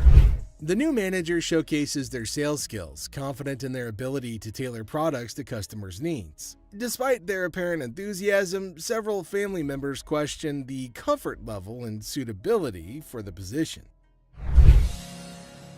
Can you just go back to your area? Something you want to talk about, Ashley? No, everything's cool. You know, I'm just here to sell and make money for American Jewelry and Loan. Don't just go sell. We go from 9 to 12. You'll never get what you paid for. You're probably right. Here, why don't I just move away? What is he doing? He's teaching her the business. Teaching her to take over? They're not going to get more than $1,500 anywhere else. I can guarantee that. Great. Wow. The new manager and this customer are currently negotiating prices over a deal. And while the new manager insists that the deal's a good one, tensions start to rise as the customer questions the offer. Meanwhile, the Golds observe the situation with uncertainty. A guy strolls in all casual, claiming he scored these concert mics from a crowd toss-up. Seth, in disbelief, questions the absurdity of magically finding zipped-up mics in a wild crowd. Cue the suspicious eyebrows. Keep an eye on him. Hi, how are you? I'm from American Jewelry. I have a gentleman down here who is trying to sell me some microphones. Are you missing some? Exactly, I've got them. You're gonna need to come down here. All right, thanks. Ash, call the cops. Hi, this is American Jewelry and we have stolen merchandise. Thank you. Seth gets into detective mode, calling the venue to verify if they're missing any mics. Well, turns out they are. Cue the dramatic music and the plot thickens vibes. How much were you looking for? $100 a piece, if possible. How about 75 a piece? That works. Who the are these kids now? Are these his friends? So we're waiting for the police to come. Okay. They're leaving. No, man, you can't leave. The cops told us to hold you here. Why? I'm not the person that came up. We're all involved in the group. That's the way it works. Until we know what's going on, that's the way it's going to be. So if you want us to have a seat till the cops get here. Suddenly, the situation's hotter than a jalapeno in July. Seth's on the phone with the cops while the shady mic holder is sweating bullets. Security's on high alert as Seth tries to play cool, but it's chaos. Cue the circus music. So Ashley's caught in the middle of a classic family feud at the pawn shop. Dad's all like, "Close the door, Ashley, we need to talk." But it's not a cozy little chat. It's more of a what the heck's going on kind of situation. Turns out there's drama about TVs and Rich, and Ashley's like, "I used to run this joint, dude." Cue the fireworks. Always pinpointing on the back. Can you stop talking over me? You don't appreciate me. You don't appreciate anything I do here. I don't understand. We're family. You treat me like I'm a piece of What the do you ever point out the good stuff I do here? I don't understand. We're family. You treat me like I'm a piece of You inside. I don't even know what to do I'm anymore. taking the store side. Ashley is laying it all out. Now she's feeling underappreciated, like she's stuck in some kind of twisted family drama sitcom. She gets irritated and eventually walks out of the room. Then I quit. I'm done. You're not done. Watch. You're not done.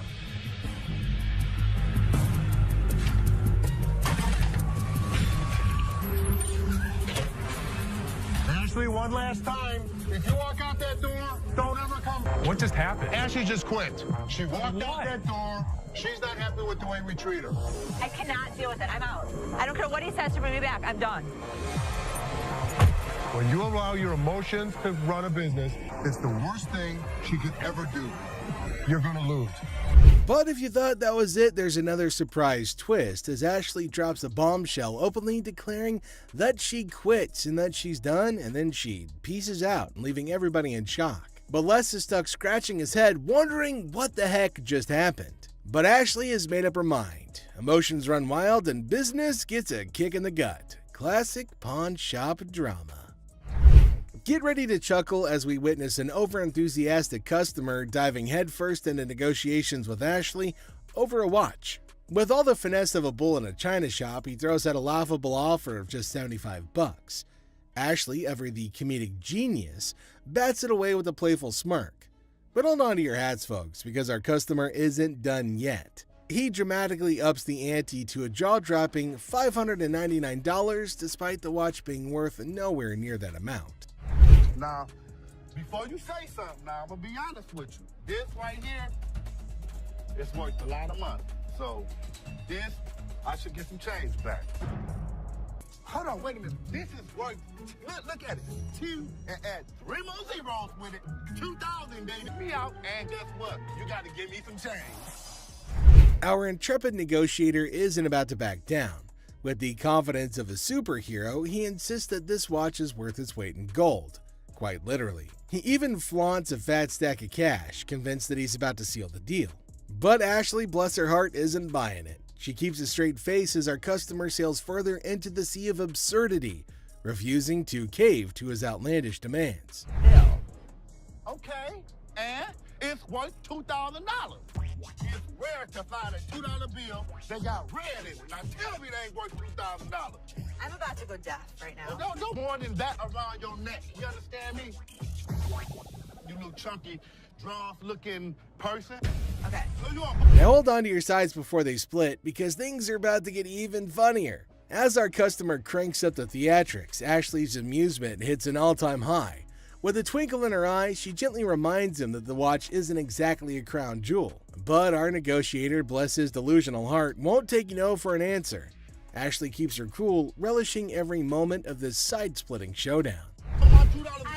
You know what? I'm gonna tell you something. Okay. You owe bologna sandwich. Y'all ain't got no money. Okay. Have a good day. Big Mouth is hungry.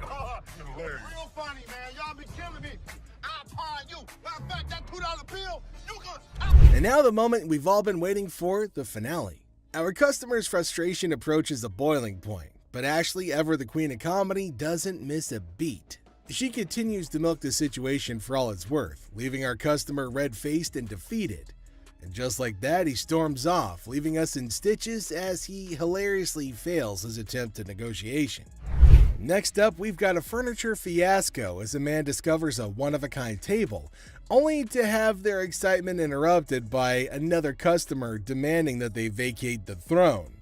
But the first customer's not moving. Get your ass over and shut up. Get off that bed. No, I ain't getting off. Get off that bed. What the you gonna do, baby? Who do you think you are to talk to me like Bro, that? if you let me, I'll be slapping that ass. You're talking to you, mother. Back up. Take my ass out of here. Man, Really? We don't think so?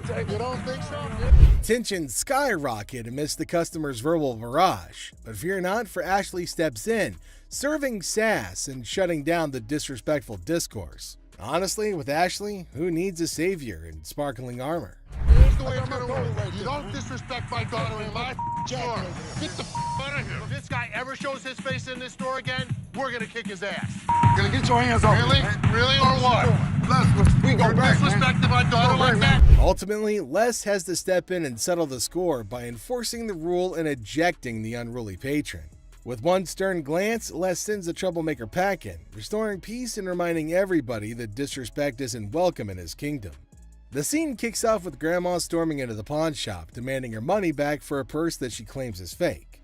Now, she's not holding back, loudly insisting on a refund while the audience can't help but applaud her fiery entrance. You don't want to mess with a grandma on a mission, so she demands to restore her sense of humor before anything else happens. She insists on getting her money back, saying that the purse she purchased was just as phony as a $3 bill. You don't need a Ma'am, second. do you have the receipt? I didn't give you a second when I gave you my money. Ma'am, I'm trying not to really You lose took my control. money and I won't. Show me the receipt. I don't have a receipt. You sold me this purse. Baloney. So when did you buy it? I bought it a week ago. Les tries to maintain his cool amidst Grandma's escalating tantrum. Now he asks for the receipt, but Grandma didn't expect that curveball. Now she intensifies her demand for a refund, saying she isn't playing games with her hard-earned money, even without a receipt in hand. Now, Les's justifications aren't going to hold water with her. She wants her money, and she wants it now. From me. From you. This is tarnished. You know what that stands for? What does that stand? I want my money. There will be, Don't put your hands on me. No smoke there. ma'am, there will be no smoking in the store. No smoke. Smoking in the store. I got to count my Put your cigarette I'm out, not miss. putting my Miss, cigarette put out. your cigarette out. Get your hands off me. Put your cigarette out, miss. Miss, come here. Get your hands off me. I'm not. Just when you think the situation can't get any more ridiculous, Grandma takes out her cigarette and lights up in the store. Les, however, ain't having any of that and warns her right away that smoking isn't permitted anywhere, especially in his store. Grandma, however, is in no mood to follow the rules, leading to a showdown where Les tries to put out her cigarette while she vehemently refuses. Smoking in the store. I got to count my Put your nose. cigarette I'm out, not miss. putting my Miss, cigarette put out. your cigarette out. Get your hands off me. Put your cigarette out, miss. Miss, come here. Get your hands off me. I'm not. I'm bending over backwards to appease this granny. Oh, I'm dear. trying to be professional Give and me I'm my trying to money. give you courtesy. Give me my money. That's all I want is my money. As the literal smoke clears, Grandma's still not backing down. She demands her money with a threat of legal action, insisting that she'll see Les in court. Les, exasperated, finally agrees to give her the refund just to get her out of his hair. But even as he tries to make things right, Grandma ain't done. She wants a card because she's ready to sue his butt. And with that threat hanging in the air, she finally storms out, leaving Les bewildered and relieved. All I want is my money. Give me a card, because I'm going to sue your ass. Okay, I'll see you in court. Goodbye. Get your hands off me. Yeah, right. All right. Stupid ass mother. Go ahead. Whatever. She does not remind me of my grandmother. And just when Les thinks the ordeal's over, Grandma turns back with one final threat. She's gonna bust his window. Now Les tries to reason with her, but Grandma's not having it. She's ready to throw down. But Les, with a mix of frustration and amusement, challenges her to try. As she storms out for the last time, Les can't help but reflect on how she's nothing like his own grandma, leaving the audience in stitches at the absurdity of it all. And that's it for today. Thanks for being a part of the Hardcore Pawn adventure with us. We hope you like the drama and surprises. And make sure you stay tuned for more pawn shop stories. See you next time. Watch Les the Pawn Shop Detective figure out a mystery with messy DJs and laptops held captive. See the suspenseful investigation unfold right here. Laugh and cringe as a shouting woman causes trouble in the pawn shop, making Seth and Les really mad. Then a guard shows up and there's a surprising twist outside. Okay, I went to get my purse back to make my payment. She's telling me this is expired. That's my purse right there. That one right there, the black one. A meticulous lady strides in armed with confidence and a fake receipt, proclaiming ownership of a purse. Little does she know that Ashley is the store's memory bank, fully aware of every item in its rightful place. The girl in her eagerness attempts to vault over the counter, unaware that Ashley, the guardian of scams, is on duty. My purse right there. How do you know that's your purse? Because I know my purse. Here's the money. I want the purse. That bag was never in pawn. If you want to buy it, I just want to look at it and make sure it's not mine. Undeterred by gravity and common sense, the girl persists in her charade. However, Ashley stands firm, recognizing the futility of the scam and the level of wrongness involved. It's like trying to sneak a peek at the answer key when the teacher is watching. Yeah, that's not happening.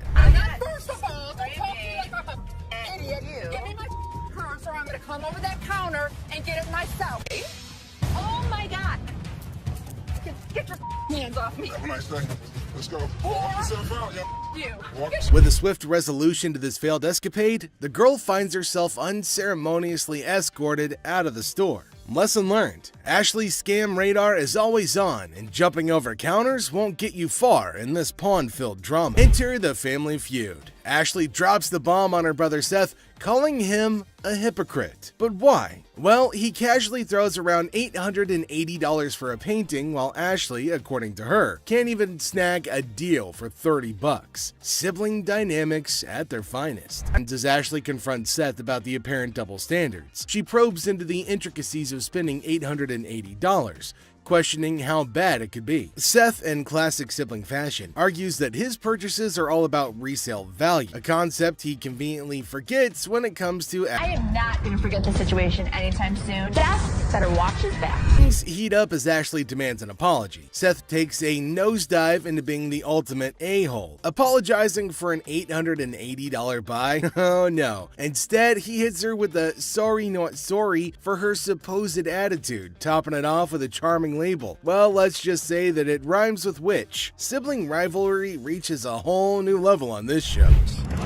There's two guys out here that are saying they were scammed out of their laptops, and that whoever did it is working with one of our guys. You want to come out and talk to him? All right. Thank you.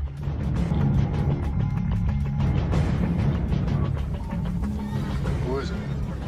Les is hit with some unexpected news. A few guys claim that they've been pawned by a girl from the staff. Les, ever the detective, approaches the situation with a mix of suspicion and humor, wondering aloud if he's either unintentionally swindling customers or if bizarre customers have taken up a new form of thievery. Tell me.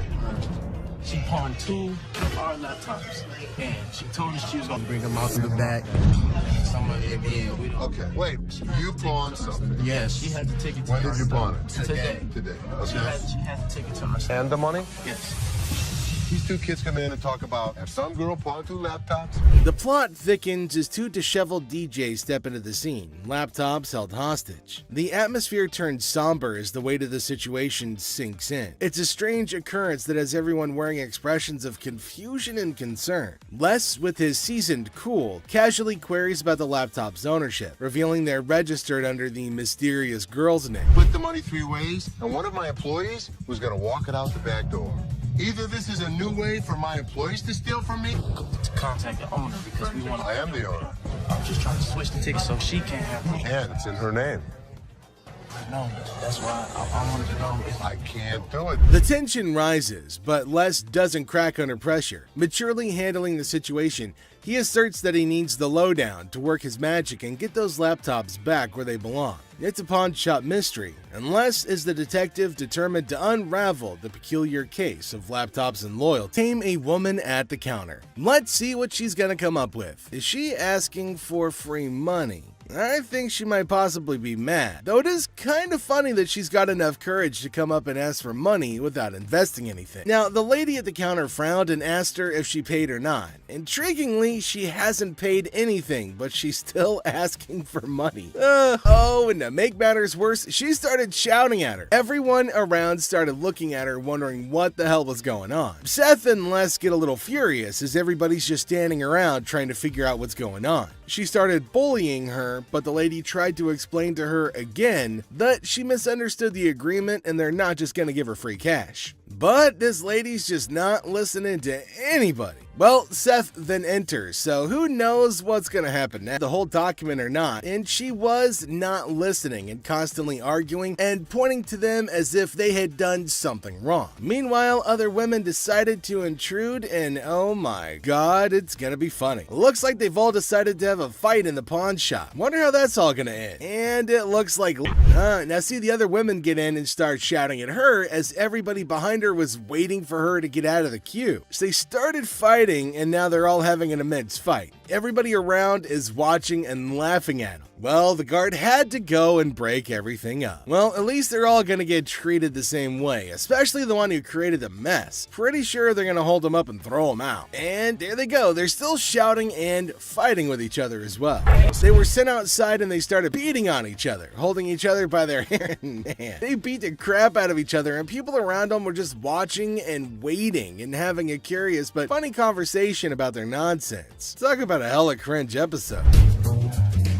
It's Robert. Robert, nice to meet you. Nice to meet you, Dennis.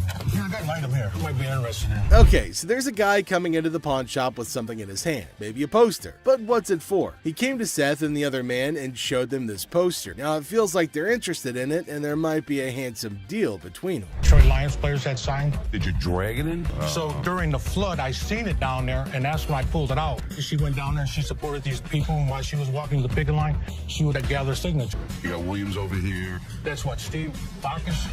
This is the first time a guy actually brought in, and I just got on the picket line because I'm on strike right now myself. We've been on strike for almost 3 months now. $1,000. He started describing the poster that's mainly about the protest of people in history, and it's got lots of signs of well-known people and has got a lot of worth. He explained everything in one go and demanded a heavy amount for it as it was really valuable to him. Seth told him that it's got some stains on it, and it's no doubt the same poster of historical strike, which made it worthy, but for him it might make a lot of difference. Hate the condition of it. I understand, and I You gotta understand when it comes down to collectors, everything is about condition. Absolutely. And I'm sure if your dad saw this, jump on the heartbeat. Seth and the man explained that it's not about the worth that he's asking for in terms of thousands of dollars, but it's also about the condition of the poster, and it's not in a very good one. The man is continuously arguing that it's got signs all over it. If Les has seen it, that he'll definitely be surprised and definitely pay more than $1,000. Well, as for Les, he just came in. Sharper. They need to make an effort to close these deals quickly. Through my research in that, I seen personally that one just like this, Minto, and he got $950 for it. Right, man. So if that was me, why would you want $1,000 for this? He only had one signature. I have at least a dozen. But with this tear up here, Yeah, and the and condition it's in, the water stain on the bottom, it's just a hard thing to sell. Yeah, but even though it's in this condition, how many of it exist? Very rare. And it's uncertified. Right. You know. I'll sell for $5. Les judged the entire piece and told him that he's asking for too much, and later on they further described that it's torn from the top and the bottom, and it's also got damage and they can't pay more for it. But he still won't agree to pay for it. But he did say that he'd charge $500 off of the amount, but they couldn't reduce it any further. Value? Let's make a deal. $75? No way.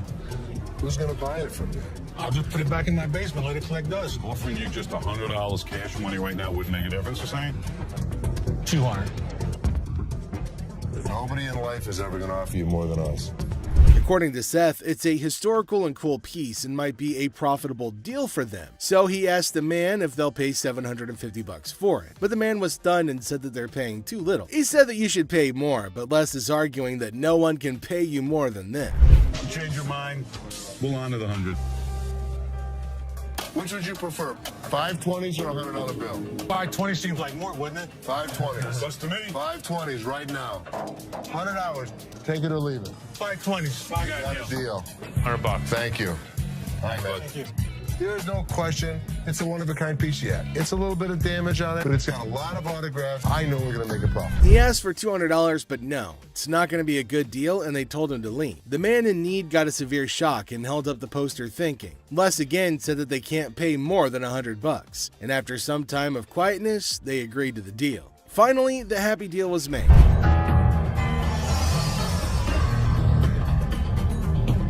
This is the guy? Right there. Here they come again.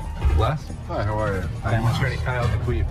So there's a man, probably an attorney with two ladies along, coming inside towards Les at a pawn shop. Now, Les knew about it before. He asked for Les, and fortunately, he was at the counter. He asked why they had arrived at the store. She's retained me to represent her in regard to a ring. Okay. My client brought in a $10,000 ring here, and she wants to either collect the remaining money owed to her on the ring or get the ring back. She's got a receipt. Let me right explain here. to you. This is a counterfeit ticket. He said that he came here for the ring, which they bought from these ladies for $10,000, but they didn't pay and gave them the receipt. Now, he put up the receipt and showed it to Les and accused them of cheating and stealing from the women and taking their expensive ring. But Les was cool and controlled his anger. Whoever produced this ticket didn't understand this is the amount of numbers that are here. Okay. Number two is state law mandates that we print the law in a 12-point font. Okay. This is much smaller. That is some bull.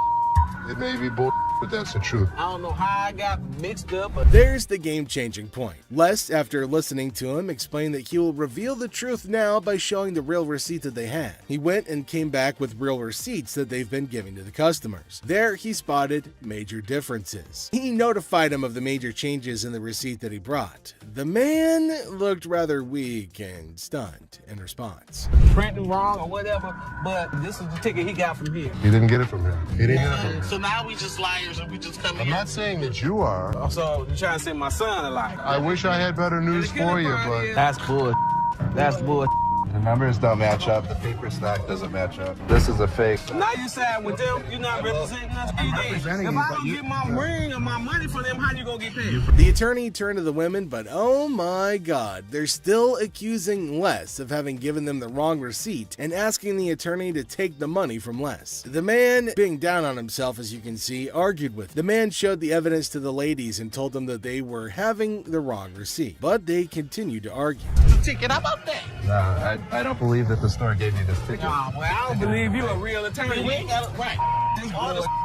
Somebody better give me my money. Yeah. he's my attorney. You, him, security. Have a nice day. Nah, you got me, bitch. Sorry, young man. The ladies started harassing both of them and started using personal attacks. They were all arguing amongst themselves. Pretty crazy. The attorney went back as he can't do anything for the ladies. How are you? I'm doing okay. What can I help you with? Either trying to get a loan on it or you guys can buy it. Trying to sell it for maybe like $150. $50. Why is it $50? The certificate and everything is in there. And the bag costs actually way more than that. Well, if you can tell, it's actually stained Okay. all through here. I'm trying to sell it for $150 or get a loan $75 instead of the $50. Yeah, I wasn't interested in more than 50. If you know purses, then you know the. As our unsuspecting customer strolls into the kitchen at chaos, little does she know what's cooking today. Ashley, patiently bracing herself for another round of absurdity, politely inquires about what the customer's looking to offload. The girl, blissfully unaware of the purse's actual value, confidently suggests a price that's almost a steal. It costs way more than that. Okay, but I'm not going to pay you for the amount that you think it's worth because it's stained. This is not one of the newer ones. This is not this season. I know about purses. It was torn. It was stained. It's not even the last season's bag. The thing is old. But you still willing to buy for $50 though, so if it wasn't worth it. And now the plot thickens. The lady asserts that if Ashley truly understood purses, she'd gladly accept the offered amount. However, Ashley, standing firm in her claim that the purse is torn and not worth more than $50, creates a hilarious clash of valuation difference. We even say $50. So they didn't say it wasn't worth it. Can I talk to somebody else? I don't want to talk to your pepperoni looking ass. Can I get somebody My pepperoni looking at. Pepperoni ass? I don't even know what that means. She take a look at her own ass. Can I get somebody else to talk to? It don't even matter. I don't have to talk to you. And I don't talk to you either, so why don't you go home? Leave Can our I store. talk to somebody else? Why do I have to talk to you? Because You I'm the disrespectful. manager. I'm disrespectful and you call me a pepperoni ass? Ugly ass bitch. F you. And it's time to cue the drama. Ashley throws out the bold figure of $50, and it hits the customer like a curveball she wasn't ready for. Feeling the heat, our lady teeters on the edge of diplomacy and blurts out the unforgettable line. She labels Ashley a pepperoni ass and decides that she'd rather chat with anyone but her. Talk about spicing up negotiations. 3 males walked into a pawn shop. One of the suspects stood at the door as a lookout while the other 2 suspects walked directly over to the display cases. So, like, these 3 guys roll into the pawn shop, just casually strolling in. The other 2 guys, they head straight to the fancy display cases. It's all got suspicious vibes. And then, bam! One of them whips out a sledgehammer and starts smashing the glass. Things are starting to get pretty wild. At some point, a customer from the place is seen leaving calmly while the lookout tells her to hurry up. The suspects appeared to be wearing heavy-duty gloves in order. At one moment, a person from the shop strolls out all calm, and someone's keeping an eye on her, urging her to speed up. The people thought to be involved seem to have on these tough gloves, maybe so they don't get any cuts. Not to get cut while removing the glass from the cases. Both suspects placed the jewelry and many other valuables in the bags. So when they took off the glass from the cases, both of them put the jewelry and lots of other valuable stuff into bags. After that, they hightailed it out of the store in a black Mercury Marquis. Case at? Where the case at? Where is it at? Where he put them on? The guy storms into the pawn shop all worked up and starts shouting about a missing case. He's demanding to know where it is, and he appears to be accusing the staff of removing. The feeling of stress in the air is increasing, and it's obvious that something is wrong. Not take games, take your wife, my damage to that's the way it came like the kids. You gonna act like I ain't got no sense? He's accusing us of taking games out of his unit. Look at the ticket. It never said with game. The atmosphere gets even more intense as the guy accuses the pawn shop of messing with his games. Les, the cool guy at the pawn shop, stands his ground. The customer's getting more agitated, making accusations and even talking about blowing up the place, which is just adding to the chaos. At that point, man, you can get your arms up off belly and none of your body parts on me, bro. After all the stress I have, the last thing I need is a customer causing a scene. Despite the escalating situation, Les stays calm. He tries to talk sense into the upset customer, especially with a big event coming up the next day. I know how to walk. I ain't in literal because I ain't part of the week. And y'all motherfuckers in my middle know they put them games in there. And you wasn't even standing there when I paused it. Somebody need to blow this place up. It's time to go, sir. You ain't gonna get my window. I'm not. Let go. Can I get my week? Don't get it for you, don't worry. You're making a threat like that? The situation becomes alarming when the upset customer makes a threat to blow up the place. Les, rightfully concerned about the safety of everybody, asks the guy to leave. Security becomes a priority, and the customer's demand for his belongings takes a back seat to the potential danger that he's creating. That's a challenging moment for Les, who's just trying to manage the chaos caused by an irate customer. A girl on my head. The negotiation heat rises as the guy insists on $400, but Les suggests $7. The guy, pleading and sharing his life story about a baby on the way, asks for $400 again. Les stands firm, offering him the same price, which leads to a bit of yelling. The guy, feeling frustrated, calls the place bull ass and expresses his discontent. The tension escalates and the guy feels disrespected, using strong words and even threatening Les. Les, staying cool, suggests maybe he should have been given $400, hinting at a broken lamp that needs payment. The situation gets intense, with the guy considering if he should have taken the deal. The guy, still upset, leaves the shop, but not without some fiery words. Les reflects on the encounter, realizing maybe he should have given $400 to avoid the chaos. The drama ends, leaving behind a mix of emotions and a used watch. Life at the pawn shop remains unpredictable and full of surprises. How you doing today? Hey, pretty good. How are you? Real good, thanks. I'm Les. I'm Randall. How are you? Randall. Oh, you got a hell of a grip. Wow. What the hell is it? Call it a ring. Okay. I didn't think it was a bus. How'd you get it? I just got it. This guy smelled like a brewery. Okay. How much did you want? I'd like $500 for it. Why? Why? Because I need it. Yeah, I got you. 2 DUIs. A person walks into the pawn shop, catching Les's attention. Things start getting interesting right away. The person wants $500 for a ring and shows it to Les. Les, being curious, asks where the ring came from and why they want to sell it. The person gets really mad when Les asks questions. The intensity in the air rises as the person angrily explains why they're selling the ring. Les stays calm, making it a surprising and dramatic moment in the pawn shop. Well, if it was gold, I'd give you more than $500, but it's not real. I know it's worth $500 and you're gonna give me $500. Well, actually, this was gold, but it was brass. It had no value. I understand. You have court issues. The problem is, I need $500 for I'm it, sure please. you do. Man, I don't know why you As the conversation continues, Les drops a bombshell. He tells the person that if the ring were real gold, he'd offer a whopping $2,500. Feeling a glimmer of hope, the customer suggests, just give me the $2,500 then. Expectantly awaiting a positive response, Les, with a touch of humor, reveals the harsh reality. He explains that the ring is fake, not even worth $500, and he won't pay that much for a counterfeit ring. You gotta give me something for it. I can't give it to you. I'm sorry. Give it to me anyway. Man, you can give me something for it. No, you give me something Just don't for beat it. on the glass. This guy was drunk. You give me that ring back. Give me that. It's the. Ow, I ain't going nowhere. Man, get away from me. Get out of here! Go, You man? In the midst of the ring discussion, a security guard quietly enters, taking a position behind the customer. The customer, desperate, pleads with Les to give him something for the ring, but Les, staying true to his detective skills, rejects the plea, emphasizing the ring's fake nature. Les, sensing trouble, comments that the customer seems drunk, adding another unexpected twist to the escalating situation. As the rejection sinks in, the customer, unable to contain his frustration, sits on the floor, declaring that he won't leave. The tension peaks as he becomes increasingly aggressive. The guard steps into action, forcefully dragging the defiant customer out of the store. But despite being escorted out, the customer continues to yell and make a scene. Oh boy.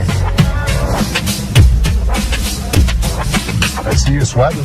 Yeah. Must be hot outside. No, I was doing karate outside. You're doing karate? And judo. I'm Bruce Lee's sister. Really? Yeah. As the door jingles, a woman strolls into the pawn shop rocking winter clothes in the summer heat. Now she's chatting with Les, teasing him about the sweltering weather. She even claims to be a martial arts pro, throwing around Bruce Lee's name. The banter kicks off with a request for a karate move demonstration. She said she was Bruce Lee's sister. So what you got? The atmosphere takes an unexpected turn when the woman unveils a unique item, a mysterious fox mink. Les, unfamiliar with such creatures, engages in a lighthearted conversation to understand more about this fox mink. The woman, with a hint of mystery, reveals her intention to sell it.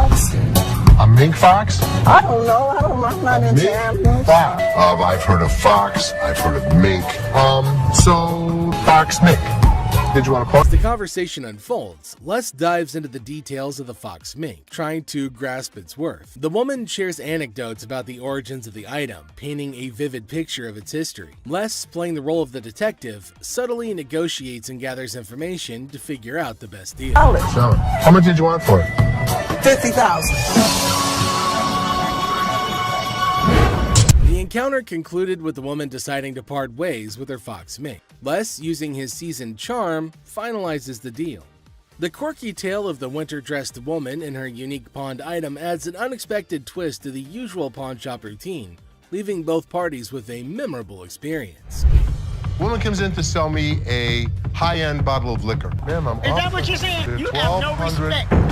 When you want to take a They're person when they down, Fit the liquor inside the bottle. and anytime you're going to belittle a person. Ma'am, I didn't belittle you. As the door chimes, the woman confidently walks in, clutching an empty liquor bottle. She aims for a bold move, attempting to pawn the bottle for a cool $100. Les, with his discerning eye, swiftly rejects the proposal, explaining that a filled bottle would fetch a better price. The woman, not thrilled with the response, raises her voice, demanding respect and expressing her discontent. I'll give you $100. It's not worth more than $100. Especially when you say I wouldn't give you $100. Don't you ever walk up to my Baby, dad. hey, baby, don't point your finger. Life after this, Ma'am. don't you dare ever Ma'am, come in you here are again. in my face. I don't care. You're in my dad's store, and don't you ever think about coming in here You know again. what? Turn your ass around, badass out the door now. Nowhere, Ashley steps up like a superhero. Now, she doesn't just cool things down, she straight up shuts the woman down. With confidence, Ashley tells her to leave and never come back. Suddenly, the chaos turns into quiet thanks to Ashley's quick and firm action. Son of a bitch. Where the hell is he? Rich! He's on the floor. People are waiting to pay us for their merchandise. He's not there. We're losing money. I've had Rich's back. In the heart of the pawn shop, Les faces a moment of frustration and disbelief. The absence of Rich, a trusted ally for over 2 decades, leaves Les feeling betrayed. The urgency of customers waiting. Good day, sir. Have a good day, my man. Yes, sir. Oh, mother. Oh, man. Who the you calling him? Really? You the ugliest two sisters I've ever seen in my life. Check out the wildest, most intense moments on Hardcore Pawn, where customers and staff bring the heat.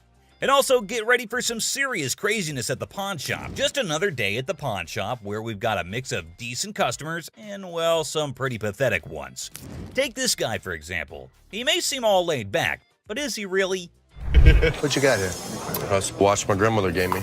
Wow, this dude received a watch from his grandma, which is pretty sweet, right? But here's the thing. He's convinced it's solid gold and expects a fat stack of cash for it. Well, let's hook him up with the amount he's hoping for. Let's find out. 500. The problem is, the metal on it is just stainless steel. Well, the metal on it is just stainless steel, so that's disappointing. But how will this guy take it?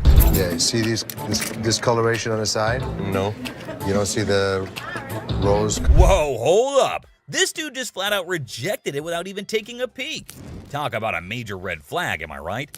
Less than explain. In between the links were gold plated. The gold plating had rubbed off. The watch had no value.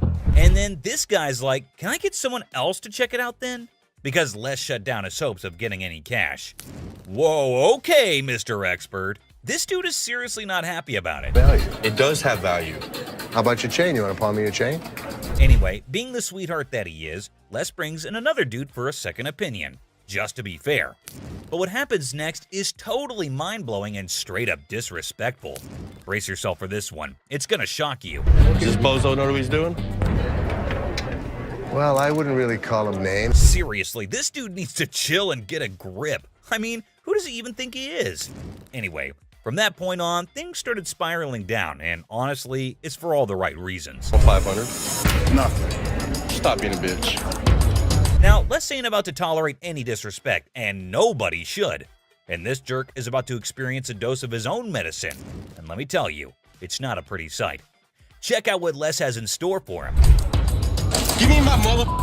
Man, come over here and pick this bitch. Oh man, this dude is about to get serious flipping off, I kid you not. You know what goes down with idiots like him? They're in for a rude awakening. Yo, you, get him here. Let's go, my man. Have a good day, sir. Have a good... Gotta admit, that was seriously hilarious. What did Les have to lose? Nothing at all. But this guy, oh yeah, he got exactly what he deserved. The man just couldn't stop with the curses. Sir, let yourself out. Let yourself out. Oh, you think this was intense? Well, hold on tight because you haven't seen anything yet. So this dude walks in, right? And he brings in some equipment, no beating around the bush, and straight up expects a cool $100 for it. Can you believe that? Like, I'm trying to get at least $100 for it. $100? Yeah. I won't even be able to sell it for Well, the guy just flat out tells him that there's no way he can cough up $100. So the customer's disappointed, but hey, at least he's keeping his cool, right? So how much can you give me, man? $20. Well, we're clueless about what this dude's gonna pull off next. But hold up. Seth comes swooping in to handle the situation like a boss. Let's see how he tackles it. Sitting on the back? Do you know what it is? It don't matter how many you sitting on in the back. Because then I can't... Well, things are seriously heating up, and it's turning into a real mess. Seth tries to talk some sense into the guy, but he's just not cooperating. And instead, he's shouting like there's no tomorrow. Dollars for this. You paid $200 for that, I overheard? Yeah, I mean... Really, you paid $200. So Seth breaks it down for him, saying it's not even worth $100. But this dude is now causing a scene, making a big fuss that's grabbing everyone's attention, to be honest. I'm trying to get money for it. I've been waiting in this line for an hour. I need more than two. This guy seriously needs to calm down. He's dropping way too many curse words. And honestly, it's gonna be his one-way ticket out of the shop. That's when Les steps in to take charge. Let's see how that plays out. You gonna do old man? Who you calling old mother? Old man? No way, he actually said that? Like seriously, what the heck? This guy just keeps digging his own grave, making the situation even worse for himself. Brace yourself, because what he does next is gonna leave you absolutely stunned. Really, mother? I got this. I got it. You wanna give me more than 20? Oh my god, seriously? Can you believe it? This dude actually tried to mess with Les and thought he could get away with it without being kicked out. That's some messed up behavior right there. Like, what on earth was he even thinking? Wait for an hour. Really? Me? You? Well, he totally got what he deserved. But guess what? That's not even the end of it. Brace yourself for this next one. So, this lady strolls into the store wanting to treat herself to a fancy watch. She's all sweet and ready to drop some cash. What could possibly go haywire, right? This will be good. Okay. This one. This is really pretty. Now, this lady is seriously contemplating whether she should go for it or not. So, what's your take on it, guys? You think she'll end up taking it or not? That's really pretty. It's really pretty. Good on you. That was 100. 100. Okay. She went for it. Well, everything's going pretty darn smooth so far. I don't want to jinx it, though, so let's just wait and see what unfolds next. Here. No. What is this? It's a $100 gift card. $100 gift card? Hold up. Is that for real? She whips out a gift card with all this confidence, and hey, is that some kind of new payment method now? Ashley looks totally baffled by this turn of events. Not a gift cards. What would you call it? It These says are preferred customer. Right. Man, this lady is already super worked up the moment Ashley spills the beans that it's not a gift card. And she goes on to explain the situation. Talk about major agitation right off the bat. It allows you discounts on the sales floor. You can't swipe this card and apply. This lady is seriously caught off guard and maybe just can't handle the fact that it's not a gift card. And well, she's getting a bit too aggressive, folks. You know, the kind that usually gets shown the door and tossed out of the shop. Turn around and swipe it, okay? There's no swiper on this. So you telling me I'm I losing? gotta say, this lady is giving me some major secondhand embarrassment. I mean, it's crystal clear that the card cannot be swiped. Like, come on, that's basic common sense. But no, this woman just kept on making a complete fool out of herself. I don't understand up in here, okay? Because you I'm is she not gonna about to swipe? lose, Hold on, all one right? second. Let me explain this I'm to her. not about Man, the way this woman is yelling, it won't be long before she gets the boot from the pawn shop. This customer is completely unreasonable, dude. But hey, props to Ashley for still trying to explain things calmly and patiently. What, where do you see a swipe thing on this? Do you see a Someone needs to rein in this woman because the way she's throwing a fit over a gift card is seriously ridiculous. I mean, does she not even realize how foolish she looks? Just look at her, still going on and making an absolute spectacle of herself. Somebody want to buy a preferred gift card? There's not $100 on it. There's not. Man, people can really lose it sometimes. It's wild. And last but not least, we get this other dude who goes absolutely bonkers. But here's the kicker. It's not about something he wants to buy or pawn. Now, you might be wondering, what on earth set him off then? Well, keep watching to find out. Hey, how you doing? I'm here to buy an engagement ring. So, no kidding, this guy is actually here to buy an engagement ring. Whoa, that's some exciting news, isn't it? Les coolly presents a selection of engagement rings, and you'd think everything would go smoothly, right? Well, except for the blaring car horns outside, because of course, nothing can be too easy. Oh, damn. So that's the reason for all the honking? There's a massive truck just sitting smack in the middle of the parking lot. Now, take a wild guess. Whose truck do you think that might be? Come on, give it a shot. It's not rocket science. Semi-truck. and then it's white gold. That's me. Sir, can you... Ding, ding, ding. It's none other than this guy. So Les politely requests him to move his truck from there. And what do you think his response was? Find your place to park? Oh man, come on now. I'm in a hurry. I can't be moving my truck in this. Yikes, did he seriously say that? I mean, how do some people not have basic common sense? Did he genuinely think he was doing the right thing? Les is clearly not putting up with it, and you could totally see that. You don't have an option. You have to move your truck. I'll be more than happy to show Can you. you believe this guy had the nerve to straight up say no? Well, let me tell you, things are about to take a turn for the worse for him. But just when he thought he couldn't dig himself any deeper, he goes ahead and proves you wrong. Why are you so rude? I'm not moving the damn truck. Byron, take over. Well, obviously he's about to get kicked out, and trust me, you gotta watch this. It's absolutely hilarious. Move the truck. Come on, man. That's wrong, bro. Next time, parking on the freeway. This dude should be totally embarrassed about his behavior. And oh boy, he didn't stop there. He just kept on going. And the last straw was this. Move your truck! Silver Surfer. Oh, guess what? We've got a bona fide comic enthusiast here. Big surprise. Like, who isn't, right? Well, this guy's taking his passion to a whole new level. Feast your eyes on what he brings in. That's the Silver Surfer. Silver Surfer. Life size. Tell me about it. Well, this was a display for the Fantastic Four Rise of the Surfer movie. They made 1,500 of these, and plywood board. It is wrapped in a vac metal plastic wrap. Oh, what a shocker. It's a collector's item. But hold up emotions, people, because it's got a price tag. I'm not sure if the experts are going to agree. Well, online, these things go for $3,000. Actually, Silver Surfer was voted in the top 50 recognizable comic book heroes in America. I mean, I really went $2,000 for it.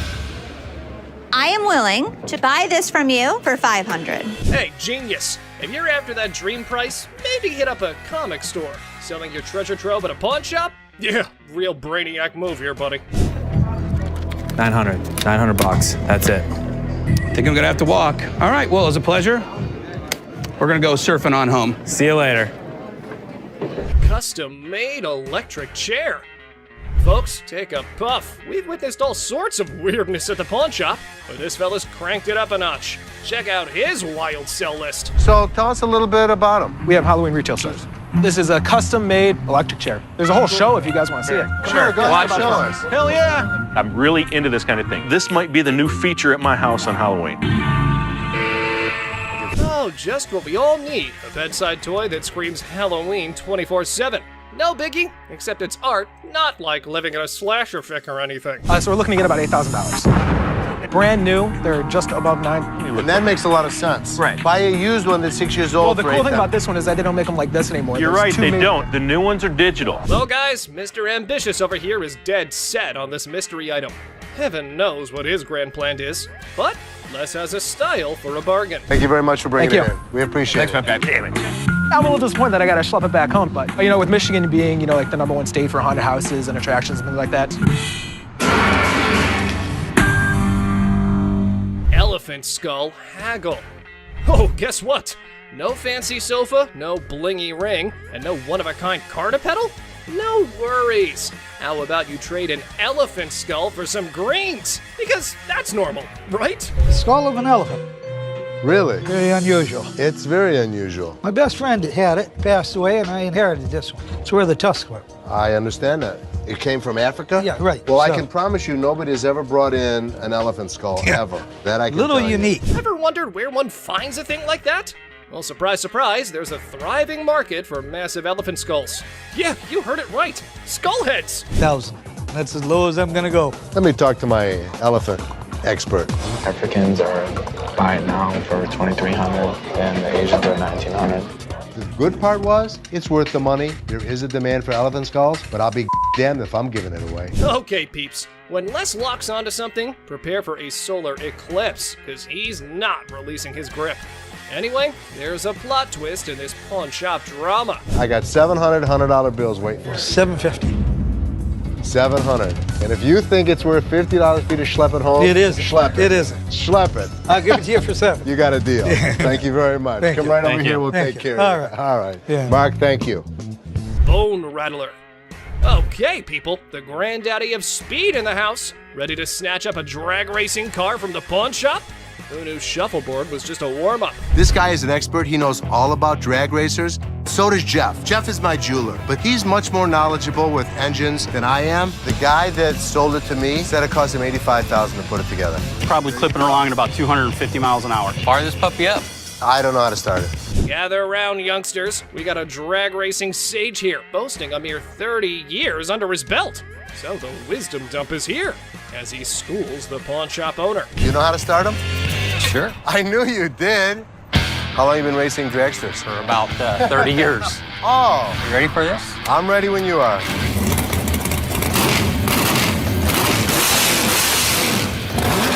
All right, Mr. Been There, Done That. Let's see if your drag racing tales can seal this deal or take a nosedive. Now, coming straight to the negotiation. 20 grand. 7,500. I don't think so. If you give me the money today, $15,000. I'll throw the skeletons in for free. We have a deal for $15,000? I guess so. Thank you very much. Have a good Enjoy day. your new car. Mechanical bull. Ah, the good old days of Wild West bull riding and rugged cowboys. Some dude missed the memo that it's not exactly the trendiest scene nowadays. Time to catch up, y'all. Going for a ride in my parking lot, or what are we doing? Let's have a little fun, girl. We're trying to sell our mechanical bull. Why do you have it? A Western themed restaurant bar before, and that was the theme. We put the bull into the bar. Well, slap on those cowboy hats. We got ourselves a scene here. But seriously, who's taking bets on whether they can wrangle a decent price for that rodeo-style bull riding? Let's say you were to buy these brand new. How much do they cost? They cost around $15,000 to $20,000. How much do you want? $15,000. So if I was to buy this brand new or buy this used from you, it's the same price. Rental companies rent these out for $750 a day. There's a lot of revenue potential. Ah! Man, sad to see these alpha men taking back their bull home. But folks, hold on to your hats. Maybe Ashley has something else in her mind. 3,000 right now. 45. 31. 39, you pack it up. That's my bottom dollar. 34. I can't do it. Sorry, good luck. Dr. Death's van. Step right up, viewers. You've heard of Dr. Death, but today's highlight is the van that spotlights as the ride for assisted suicides. Because nothing says vacation like a one-way ticket, right? This is a 1968 Volkswagen van owned by Dr. Death, Jack Kevorkian. By Dr. Death. This is the actual van that he did his first and several other assisted suicides in. Jack Kevorkian was an iconic figure in the city of Detroit. We're not aiming for a Valley of Chrome farewell tour this time. Mr. Big Bucks here wants a six-figure sum. Brace yourselves, because Les has his few concerns all queued up. It is a piece of history. I like buying weird. You won't find another one. The problem is, it doesn't make sense to spend six figures on something like this for me. Well, you either love it or hate it. But I love it. This is definitely a piece of Detroit. A van oozing that delightful combo of creepiness and death vibes. So legit. However, why not throw in another expert opinion? Let's see how that went. So 10,000 ain't gonna buy it. No, I'm in the six-figure range. 20 grand? No. 25 grand. 30 grand. 50 grand? 30. One time. 50. 30 cash right now. Bizarre bikini. Check out this granny of the century who strolls into the pawn shop with an elderly figure that has a lot to do with, I don't know. You have a look and maybe you decide. Which is the doll? I heard that. I'm undressing her. What can I say? A really nasty looking woman, but a very cool item. Yep, that's about accurate. You just saw a long-legged granny in a bikini. All the efforts are done in the name of art. However, our granny here invested in this model. How much did you want for this thing? I'd like to get $500 for it. This thing is art. It's a very cool item, but not for that price. I mean, she's really cute. I mean, she's really fun to look at, but it's not going to be even close to 500 bucks. Never mind, that was gonna be a deal breaker. Unless Les had some more quotes to add to the art piece, this stirs things up for the selling mix. Here this woman was playing my game, and I was losing. 200. 190. I'll take her. Will he stop? Okay, schlep it home. You know, I heard my dad saying it wasn't worth the extra $10. Bull. She wants 200. Latex vacuum bed. Look who's spicing up the pawn shop scene. This dynamic duo's got a latex vacuum fetish bed up for grabs. You know, just your average afternoon errand. Latex vacuum bed. A what? A latex vacuum bed. So you have sex with latex? Pretty much. It's like the autoerotic asphyxiation is what Pretty it is, much, correct? yeah. Bobby J surprisingly knew exactly what this thing was. All right, I was wondering, who needs candlelit dinners when you can have vacuum-sealed intimacy? I'm not here to judge. However, here's a quick demonstration. Is it normally when Felix has his hand over his mouth? Normally what they like. I actually used it. Are you breathing? Here we go. Not gonna work. It's working. Everyone's a critic when it comes to what's the word? Innovative sleeping arrangements. Yeah, there we go. And we aren't sure if that ever went up for the big sale. Used it. So how could you not want to do this with him? Because I don't want to suffocate. It's not for everybody. I'm familiar with the bed. Very much so.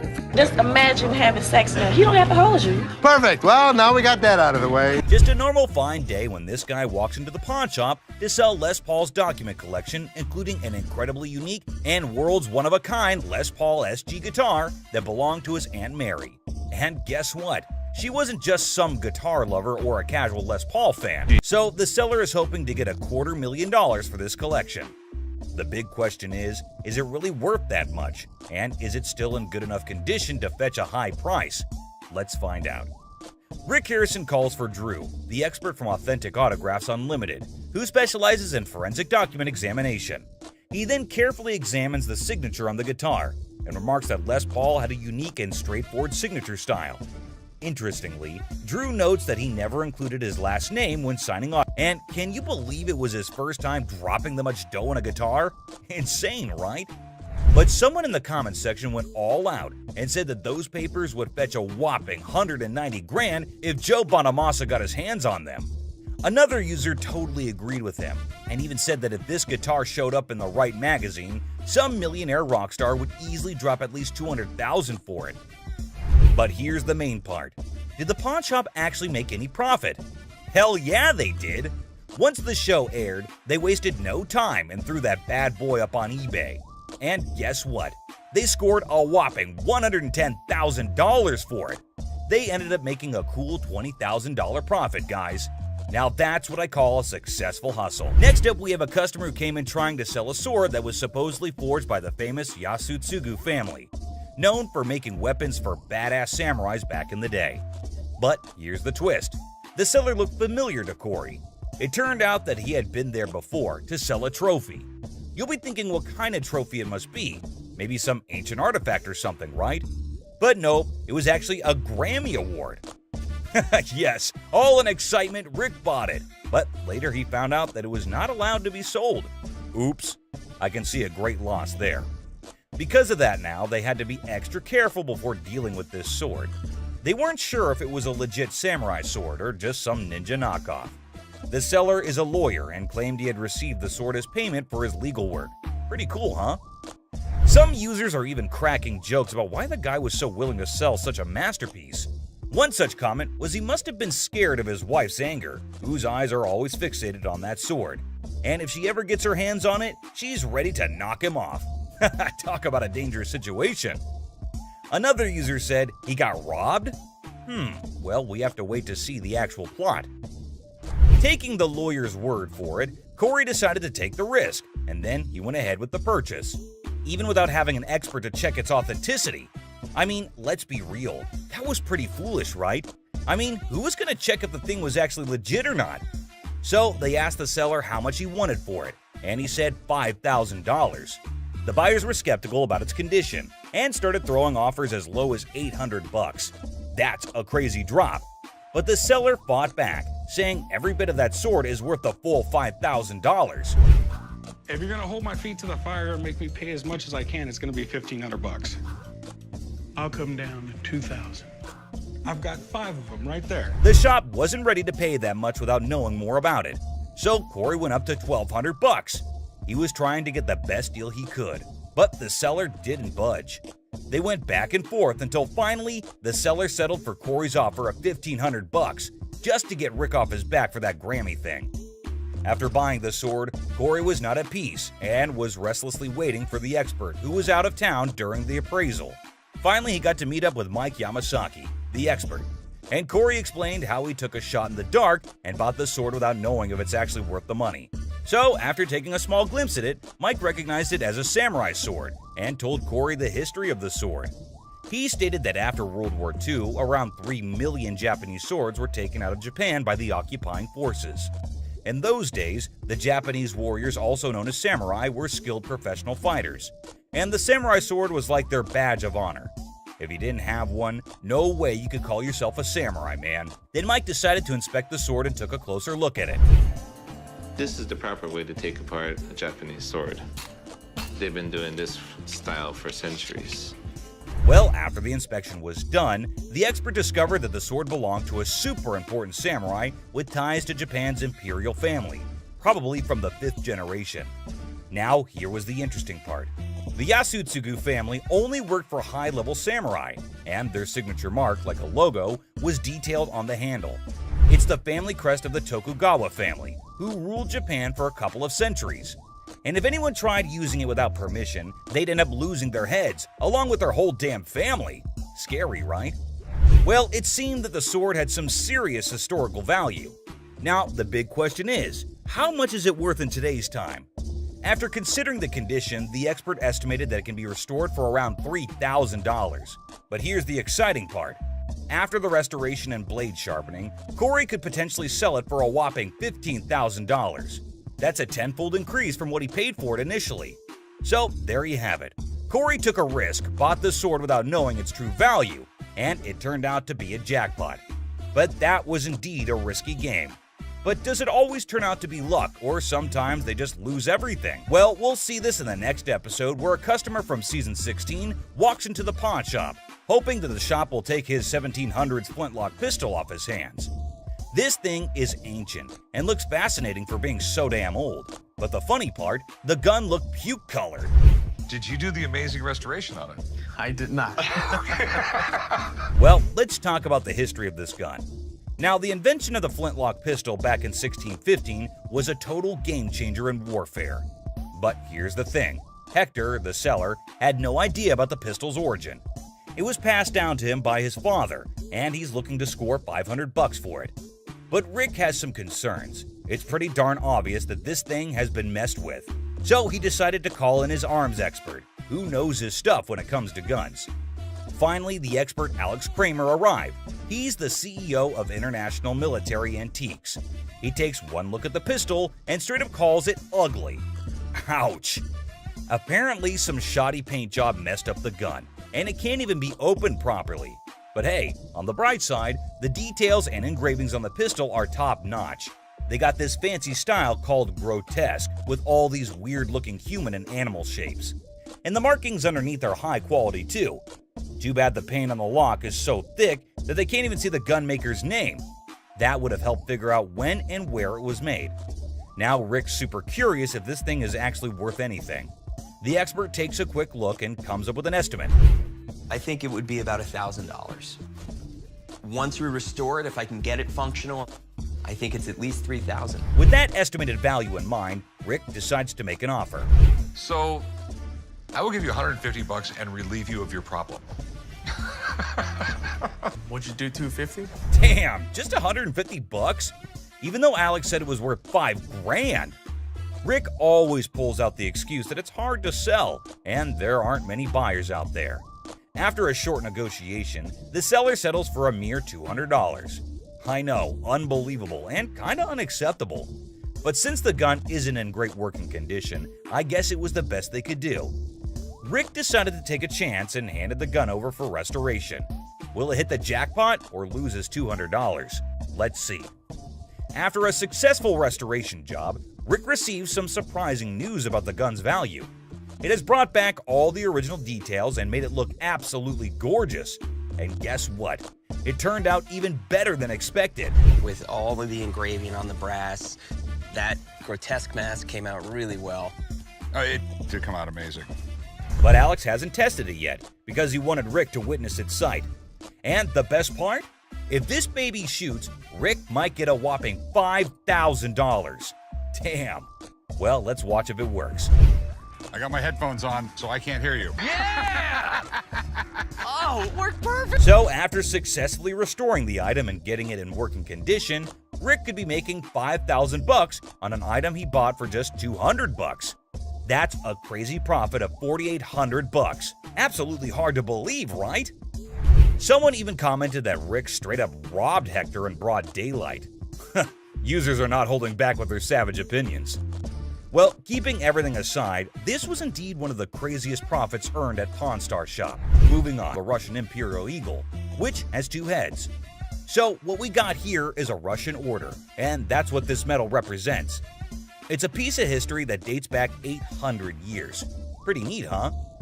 Well, neat in the sense of 800 years of Poland struggles, constantly being conquered, reconquered, and fighting for their freedom throughout their entire history. Users also shared how this whole episode reminded them of their beloved history classes back in their school days. It brought back memories of learning about the triumphs, tragedies, dramas, and even the occasional humor that filled those lessons. With the background story out of the way, Rick finally gets down to the burning question: what's the damn thing worth? Because obviously he bought it without knowing its worth. Expert takes a closer look at the metal and starts talking about how it was probably made in St. Petersburg by a company called the House of Bolin. And guess what? They were like the main competitors to Fabergé. So we're talking about a metal of Fabergé quality here. Crazy enough to give Rick some hope, but Craig kept going on and on about how gorgeous the metal is, making Rick all anxious and begging him to stop teasing and spill the beans about its worth. And finally, he does. Aren't you curious just like me? 30 to 40 grand. $30,000 to $40,000. That's incredible. Damn, the metal is valued at around $30,000 to $40,000? That's awesome. And it definitely brought a big wide smile on Rick's face. But hold up. Sadly, Craig has some serious concerning news for him. Apparently, the market for this specific metal is pretty thin, meaning there's not much chance for Rick to sell it easily. Talk about a check he can't cash. But hey, Craig's always got a solution up his sleeve. So he got in contact with a guy in Germany who has a box for this metal, has the ribbon for it, and even the breast star. It's all part of a set, you see, but there's a big hole in the guy's box, specifically for the neck order. And Craig just knew that he finally found a potential buyer for the metal, someone who needs to complete their set. Now, both the parties are ready to strike a deal. Write me a check. Can you believe it? Well, eventually, Rick settles for the $30,000 offer, which is 5 times the amount he paid for it initially. Talk about a great deal. With a free meal thrown in too. Gotta love those perks. One person made a comment praising the honesty of Craig, noting how he offered a price range for the metal that matched its actual value of $30,000 to $40,000. Despite knowing that Rick had only paid $6,000 for it, Craig could have easily offered a lower price, like $12,000, and made a huge profit. But instead, he respected Rick and still managed to make some money while being fair.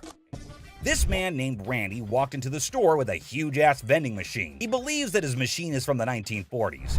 Candy? Yes, sir. You know who loves candy, right? This guy. Well, chum, we know your love for candies. But is this deal as sweet as them? This machine sure has Chum's heart, but Randy doesn't even know if it works, and neither does he have the keys to it. Well, let us look into what Chum thinks about it and whether he thinks it would be worth the cost. Just taking a look at it, I mean, it looks pretty rough shape. There is a lot of rust on it. It sure needs a good restoration, but Randy wants $1,000 for it. Man, it already needs so much work to be done. I personally don't think it's worth investing so much, but who am I to suggest? Oh, how the chum had been schooled by experience. A lesson etched deep into the fibers of his being. Scarred by past misjudgments and Rick's scoldings, he now approached each decision with newfound caution. But hold on to your seats, for the words that spilled from the expert's lips were nothing short of astonishing. Get ready to be astonished, for the expert's revelation is nothing short of extraordinary. Whoa. Oh boy, right? The guts are missing. So what this needs... Man, it is empty inside. All the mechanisms are missing. The expert saved Chum's ass today on this one. The expert adds that in this condition, the machine is max $300. Whoa, that was a low blow for Randy, it seems. He cannot believe the price dropped from $1,000 to just $300. Up and running and painted, obviously. $4,500. $4,500. Okay. Well, this machine is asking too much. Chum noticed it and got the bargain straight from $1,000 to $75. And they just shook hands on $100.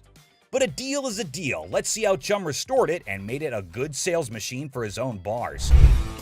Whoa! Holy chum bar! Check it out, right? That is freaking awesome. Whoa, the machine is brand new again. No one can even imagine how it was before. And I know you're thinking no one got furious here. But hey, the video doesn't end here. You see, Rick was not so happy about the sweet gift lying in the garage. Why are your candy bars in it? That's the gift it keeps on giving, Rick. That thing, you can sell it for $6,500 today, dollars off it every day for the rest of its life.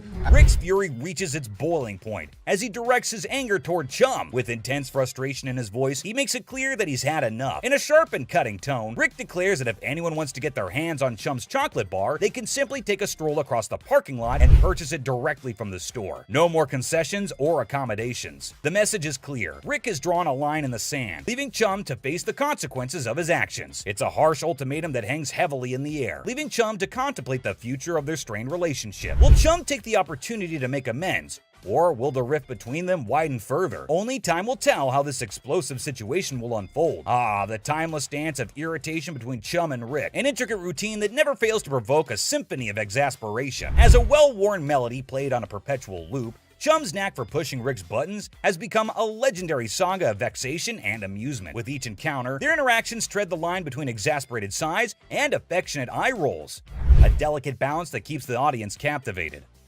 The sparks of frustration fly freely, igniting a wild dynamic that has become an integral part of the show's charm.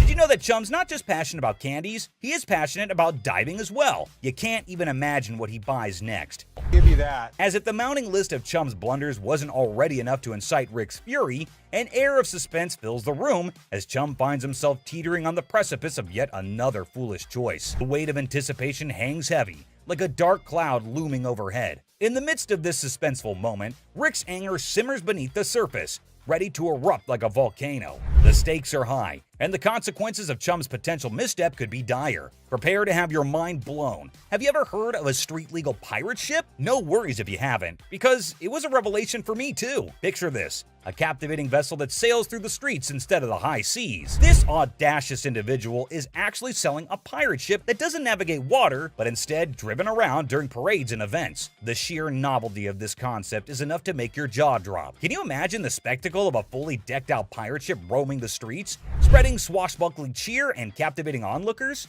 It's an unconventional twist on the nautical adventure, where imagination takes flight on wheels instead of waves. A fascinating change that challenges traditional boundaries and sparks the imaginations of all who encounter it. For a ship, you can actually drive 60 miles an hour on the highway. This is awesome.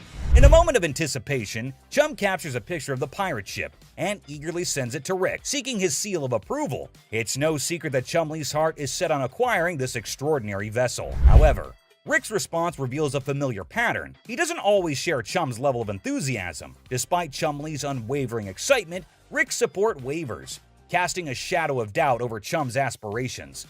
Nevertheless, amidst the uncertainty, Chumlee embarks on an unforgettable adventure on the ship, immersing himself in a world of whimsy and joy. The pirate ship becomes a catalyst for moments of pure bliss as Chumlee discovers a sense of freedom and exhilaration that he has never experienced before. It's a testament to the power of chasing dreams, even in the face of skepticism. Join Chumlee as he embraces the sheer thrill of sailing on that ship, creating memories that will last a lifetime. If I can make a deal, Rick will think I'm the man.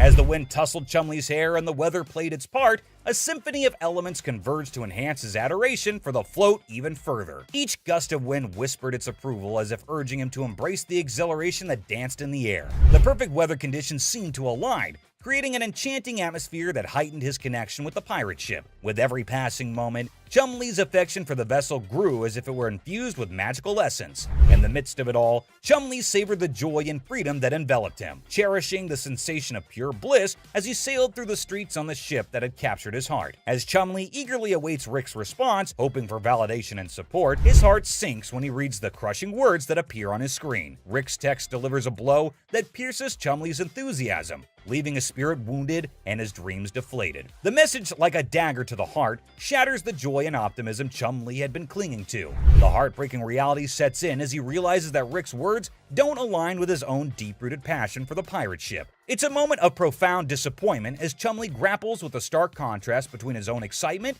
and Rick's lack of endorsement. Emotions swirl within him: hurt, confusion, and a tinge of resentment. I'm sure he's not going to buy it. He doesn't have any money on him. But he's an idiot. Amidst the tangled web of desires and concerns, Corey possesses a keen understanding of Chumlee's nature. He recognizes that once the request to abstain is made, Chumlee is unlikely to proceed with the purchase. In this aspect, Rick's fears find resonance in Corey's assessment. The rational part of their minds acknowledges the validity of Rick's concerns. Even if Chumlee were to succumb to impulsive desires and make a foolish decision, the stark truth remains. The price of the pirate ship far surpasses his financial means. It looms above his allowance like an insurmountable hurdle, a barrier that cannot be breached without dire consequences. The clash between longing and practicality creates a dilemma that Chumlee must confront head-on. Will he heed the warnings and let go of the unattainable dream? Or will he risk it all in pursuit of his heart's desire? The outcome hangs precariously in the balance as Chumlee grapples with the weight of responsibility and the allure of the forbidden. The owner wanted $250,000 for it. Man, that is a little too much. The last bargain he could agree on was $190,000, man. That is still so much money. Chumlee was so sure that Rick would want to get it, until he checks his phone. Do not buy the float.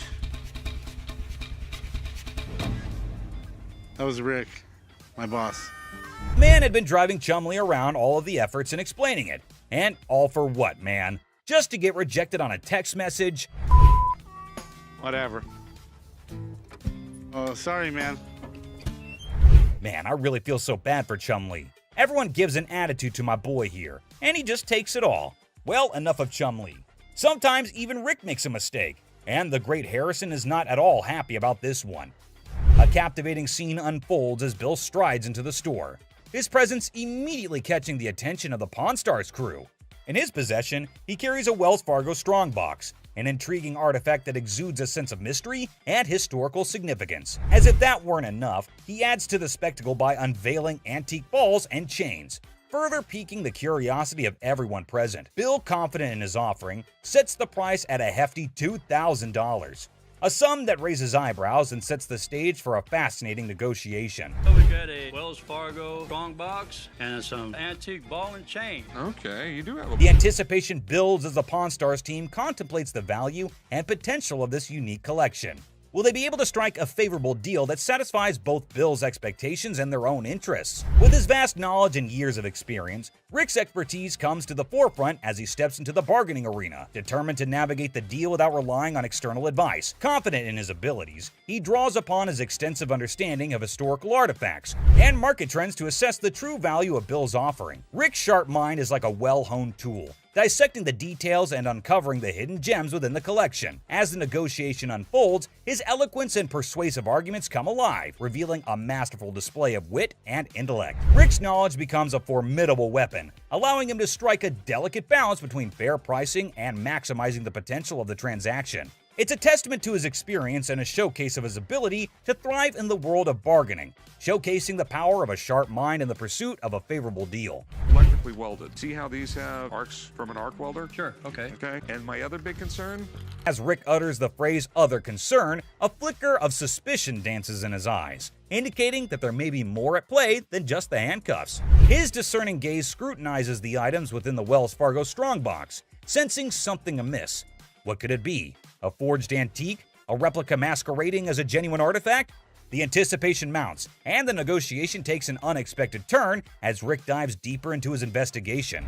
Determined to unveil the secrets concealed within the box, Rick further adds that the box might actually be real, but the stuff in it is absolutely not. So that made him a little concerned about it, to which the man explains that the stuff was not in the box. He just kept it all in there. You always see a Wells Fargo strongbox in an old Hollywood Western, so this will definitely get a lot of interest from collectors. The bargain started at $1,200, but hey, we know Rick. He is damn good at bargains. He finally sealed the deal at $450. But obviously, we need a piece of expert advice over here. Mark, the man with all his knowledge and his beard, is called back to the store. Have you already bought this? That sounds bad. Mark further tells Rick the bad news. It was a complete fake. Damn it, Rick. Looks like Harrisons get pissed off on this show. But hey, another day, another lesson to be learned, right? Kicking off with this episode, which is sure to give you quite a jolt. Hey, how's it going? The episode just starts with a casual conversation between Rick and an old man. But look what he's got. Yes, my friends, you just laid eyes on an 1884 Colt that was used in the Wyoming Range War, also known as the Johnson County War. Goes with it. There's nothing like a good book after a good shooting. That's what I always say. And not to forget the book that comes with it. I mean, you've got to keep the rare flock together. Rick, as usual, begins his quiz. Asked a whole lot of questions before investing his money into something that a normal person would have bought in a heartbeat. So how exactly did you get the gun? My father got this from the great-great-granddaughter of Fred Koch. Are these many questions ever asked while I go to sell something antique? Maybe. How would I know? I've just gone to the shops to buy something, never to sell anything. But wait, it seems like he practiced it the whole night, answered all the questions like a pro. That man did better than the rest of us would do in our lives. Tough college times. Wait, what did my eyes just witness? Rick narrating the whole Wyoming Range War story. Basically, large cattle barons feuding with really small cattle ranchers. The small guys were stealing cattle. It felt like a whole history lesson to me. I must say, Rick does have some insane knowledge about antiques. The way he narrated the whole thing was nothing less than an informative history class. Not gonna lie. Moving further, we see Rick's intelligence as he checked all the details provided on the document just like a professional would. It's a 45 caliber. This is a 45 caliber. It's a 5.5-inch barrel. That's a 5.5-inch barrel. With this line, when you throw on a personal story that actually ties a cowboy to a gun, that's the kind of thing collectors love. I can see he clearly knows how to hit the proper note. But when you throw in a personal story that actually ties a cowboy to a gun, that's the kind of thing collectors love. Without a second thought, the man quoted $55,000 for the gun. What do you think? Are Rick and the old man on the same page? Well, for you to know that, you have to continue watching. I'd like $55,000. $55,000? And obviously, before getting such a huge amount out of his pocket, he wanted a second opinion on the matter, for which he called an expert. Get someone down here, he'll tell me if it actually belonged to this guy. To be honest, I really don't get it. How can one identify if it's original or fake by just looking at some words written on a piece of paper? Anyway, who am I to say anything? What we have here, it's really hard to make that connection. Some facts were served right there. Like clearly, who else if not Rick would know more than for how much something like that goes in his shop. And you know, Pawn Stars is all about who bargains best to make the most profit. So let's see who gets to cut the cake tonight. And just when he thought things couldn't get crazier, Rick dropped the price and set his bet to $1,500. And all that effort went to waste right in front of your eyes. Yeah, I'm just not gonna be able to do that. I think maybe I'll see if I can maybe get some more Providence. That was pretty obvious. No one would want to sell an antique for this measly amount of money. Definitely not a very profitable deal. And with that deal went flying Rick out of Rick's hands. But in this next episode, this person walks in with a really interesting gun. But how interesting? You're about to find out. Yeah, it's like something James Bond would wear. Yeah, right. You just saw that, huh? But that's not out of a James Bond movie. That thing is as real as it gets. What can I help you with? I'm here to sell my ring pistol today. Well, you know how a gun never stays in the shop for long, be it whatever shape or size. But this thing is something I've never seen or even heard of before. Have you ever seen a pistol ring? Boy, you're looking at it right now. This is something definitely worthy of adding to the antique collection list. Come on, you have to agree with me. Everything about this pistol ring is antique, from loading it to the trigger to its hammer. This thing is a killer. Literally. You know what? If I ever went undercover on a mission, I would definitely carry this cute little devil. James Bond, we just found your vibe. And I know Rick would agree with me too. Yeah, that man seems very particular about the price he's going to ask for that dangerous ring. I'm looking to get $9,000. I'll use it to buy some of the things I collect more often. I personally would wear that ring everywhere. It's an all-in-one combo, kind of a hidden treasure who can double up like your personal bodyguard. It's unreal how cool this thing is. But hey, did Rick just contradict me? Wear them just for fashion. Damn. Rick has got a good sense of humor, not gonna lie. Seriously, getting hit by that mini pistol ring would definitely hurt your ego hard, man. It's also seriously a gun. I mean, it would really hurt getting shot with this thing. And oh, I kid you not when I say that the man clearly did his homework right. He literally asked for $9 grand in the blink of an eye. I mean, that piece truly is a showstopper. But that expensive? Damn. A $9 grand. They're pretty rare. So what happened is that the deal took an intense turn, and Rick, being the smartest in this show, had to prove it. So before finalizing the deal, he wanted a bit of expert advice. I mean, that's always better than regretting later, right? So let's see what the expert had to say about this antique pistol ring. The European gunsmiths, they were making all kinds of little weird things. This is the Imperial Protector. Basically, looks like this tiny mean machine has taken down quite a few people in the past. So it must cost a bomb. But let's hear it from the expert himself. For $11,500. Okay. Thanks, Tony. I really appreciate it. Whoa, I never expected that. $11.5K? That's crazy. And just look at the size of that thing. that thing is golden for sure. But as you know, Rick plays by his own rules, and I'm curious to know what he has to offer. I'll give you $3,000 for it. No, can't do it. Okay, so Rick is trying to settle the deal for $3 grand. But bro, that's like not even half the price the seller asked. Do you think the man will accept the offer? For someone who knew a great deal about the pistol ring, I don't think this man is gonna budge. But Rick wasn't ready to give up or give in as yet. So do you think they'd both settle on the same grounds? Who do you think is gonna win this round? Well, let me put your anxiety to rest, for here comes the moment you're waiting for. As amazing as this thing is, I'm sorry, I just can't do it. And just like that, Rick missed the chance and saw the extraordinary collector's pride walk right out of his door. But what happened in this next episode is even crazier. Working with an instrument maker and got really, really interested with the harmonica. You know how music instruments can be great collectibles. In which case, what do you think about an ancient instrument that has an emotional connection to it? Does it help double up the price? Well, I don't know about you, but I have never seen a shining gold M. Hohner harmonica. We've all played a harmonica once in our life. Right, we have. And we thought we were good at it. So for those of you who don't know who Matthias Hohner is, here's a quick history lesson for you. Hohner was a trained watchmaker born in Germany, and his company Math Hohner AG is the oldest and largest producer of harmonicas in the world. If you want to know more about this masterpiece, here's Rick for you. So apparently the watchmaker was so blown away by the piece that this is what happened. So he saw the writing on the wall, but he was also working with an instrument maker and got really, really interested with the harmonica. Rick's knowledge never fails to amaze me. There's no question that he is a master of his job, and his trade skills are even better. But is this going to be a jackpot or a lost cause? Before Rick states his price, he found a problem with the musical piece. You get in the ballpark. Okay, all right. It's plastic, and it's not in the greatest shape. I don't know, it's not too bad a shape. The cardboard's coming off. Oh no, that's going to majorly affect the price of this beautiful piece right here. So while the seller was holding on to a grand $500, what Rick pitched was unbelievable. Here's $75 for it.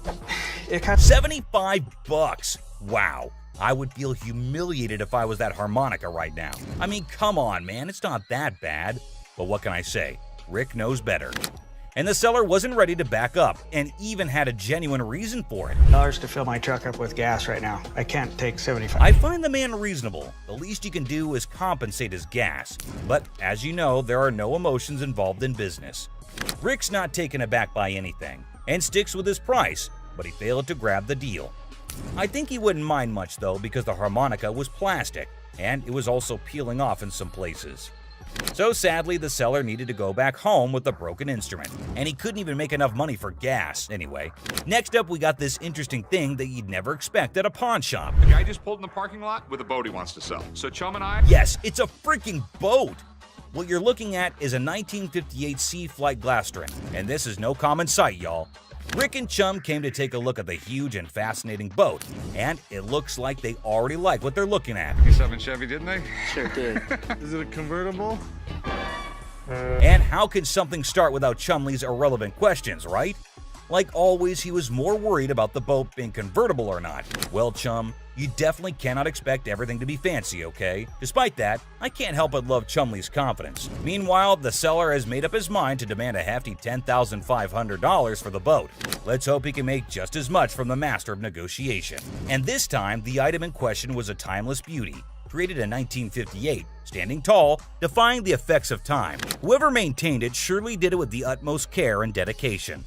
Great work right there, but I think someone is already getting busy coming up with the numbers. It looks just like the 57 Chevy I got for the old man's birthday. It's definitely tempting because Rick's already deciding how he was going to pitch this look-alike a 57 Chevy. this Glastron boat is awesome, but boats are tough to sell, so it has to be a home. Like he already said, boats are money pits. I mean, nobody would want to keep this huge boat in their homes as an antique. Quite rare, as the word suggests itself. But this seller is definitely giving Rick tough competition. With all that USP knowledge he was throwing about, he came in here ready to face the pawnbroking world. Do you know why? Because it was a little 17-foot boat. No, because it was fiberglass. No more wood boats. Wood boats were moving out. But what happened next was totally unexpected. 10-5. In an unexpected turn, the owner of the boat bravely revealed a startling price tag, $10,500. Wow, that's crazy. What do you think Rick is going to do? Will he buy it or break it? I don't even want to make you an offer. There's too much work that's got to be done for me to make anything. Did you see that? Rick didn't even make an attempt to convince the donor to accept a lesser price. But that's exactly what the show is all about, expecting the unexpected. But you cannot miss this museum piece that just made its entry into the shop today. A man brought in an ancient coin, a portrait of Julius Caesar from the month before he was assassinated. Well, I have a coin here. It's a portrait coin of Julius Caesar from the month before he got assassinated. But before that, quick history lesson. Did you know Caesar was the first living person to be depicted on Roman currency? Back then, this honor was only reserved for the gods, so you can imagine Caesar's position in the society. So you know that having him on a coin is quite exclusive, and any historical coin collector would be yearning to get their hands on this coin. Would do what was necessary to preserve the Republic. Okay, and no matter what he did in office, Rick was taken in by the intriguing offer, and his sincerity came through, creating a favorable environment for a possible deal. Rick, though, sticks to his strategy since he was logical. As you know, the man is a smart specialist who always seeks professional advice before taking major action. But let's see what the price on offer is. how much were you looking to get out of it? I want $4,400, please. Okay. I like this man's confidence and how he's so adamant about the asking price, exactly the way it should be. The style is correct. Everything is right. Okay. It's perfectly genuine. The expert's analysis is giving us a ray of hope with each passing second. So let's see what the experts have to say. $1,500. Retail? Retail. Wait, what was that? $1,500? Are you kidding me? I thought that coin was a big deal. But what just happened? It's ridiculous. I mean, sometimes you can never explain how things turn out to be in the pawn world. Just like this episode where a man walked in claiming to have a 1951 Yankees team signed ball. 1951 Yankees team signed baseball. For those who may not know, the New York Yankees of the 1940s and 1950s were the most dominant team in baseball history. They won 10 World Series titles only between 1947 and 1962. Including their 5 consecutive World Series victories from the 1949 to 1953 season. However, things have now taken a turn, and the glory remains in history. Coming back to the item in concern, the seller also claimed that the ball had the signatures of around 22 to 23 Yankee players from around that time. And out of all of them, it had the signatures of Joe DiMaggio and Mickey Mantle. At about 22, 23 signatures on The year 1951 holds a special place in baseball history, as it was Joe DiMaggio's final season and Mickey Mantle's first. Also, Yankees won their 14th World Series that year. Buckle up, because this episode is sure to amaze you. My grandfather went to a game in 1951 with my mother and received The seller said that it was his grandfather who managed to get this iconic baseball. According to him, his grandfather went to a game in 1951 with his mother and received the autographs from a friend of his that was involved with the team. Well, sounds fair enough to me. Baseball doesn't really mean a lot to me. It's got some family heritage, but it's a baseball. I wonder why so many people want to sell something that has an emotional connection with them. But the seller's reason behind selling such an iconic ball seems pretty fair to me. This would be perfect for the company softball game. Chomway, I'm fixing to hit you. Charlie was trying to play the fool, but Benjamin remained unaffected, steadfastly focused on the business at hand. Benjamin saw nothing but the business and got right back into it. I don't trust this guy. I don't trust nobody, especially when they're trying to sell me. Benjamin, I can feel you totally. It's not like we don't trust anybody, but it's always better to be sure when there's a ton of money involved. No doubt the expert had to be called in. I do believe that this is a genuine 1951 Yankees baseball. Whoa, it looks like there's some good news for the man, and we might see some bills going out of the shop. But wait, don't be sure. You never know when the deal goes south. I think $3,000 is a reasonable amount for the ball. With audacity that leaves me breathless, a staggering demand of $3,000 was quoted for the ball. And it's quite obvious as well. After all the authentication and the proof, anyone would ask for that kind of money. They fired about $800. But wait, what? Benjamin just quoted $800? That's it? No one would sell it for that much, Benjamin. But he was in this business before most of us, and I assume he'd know better. So these were some of the times deals got out of hand on Pawn Stars. So which one of these intrigued you the most? Let us know in the comments down below. And don't forget to subscribe for more such videos. And I'll see you in the next one. Until next time, guys.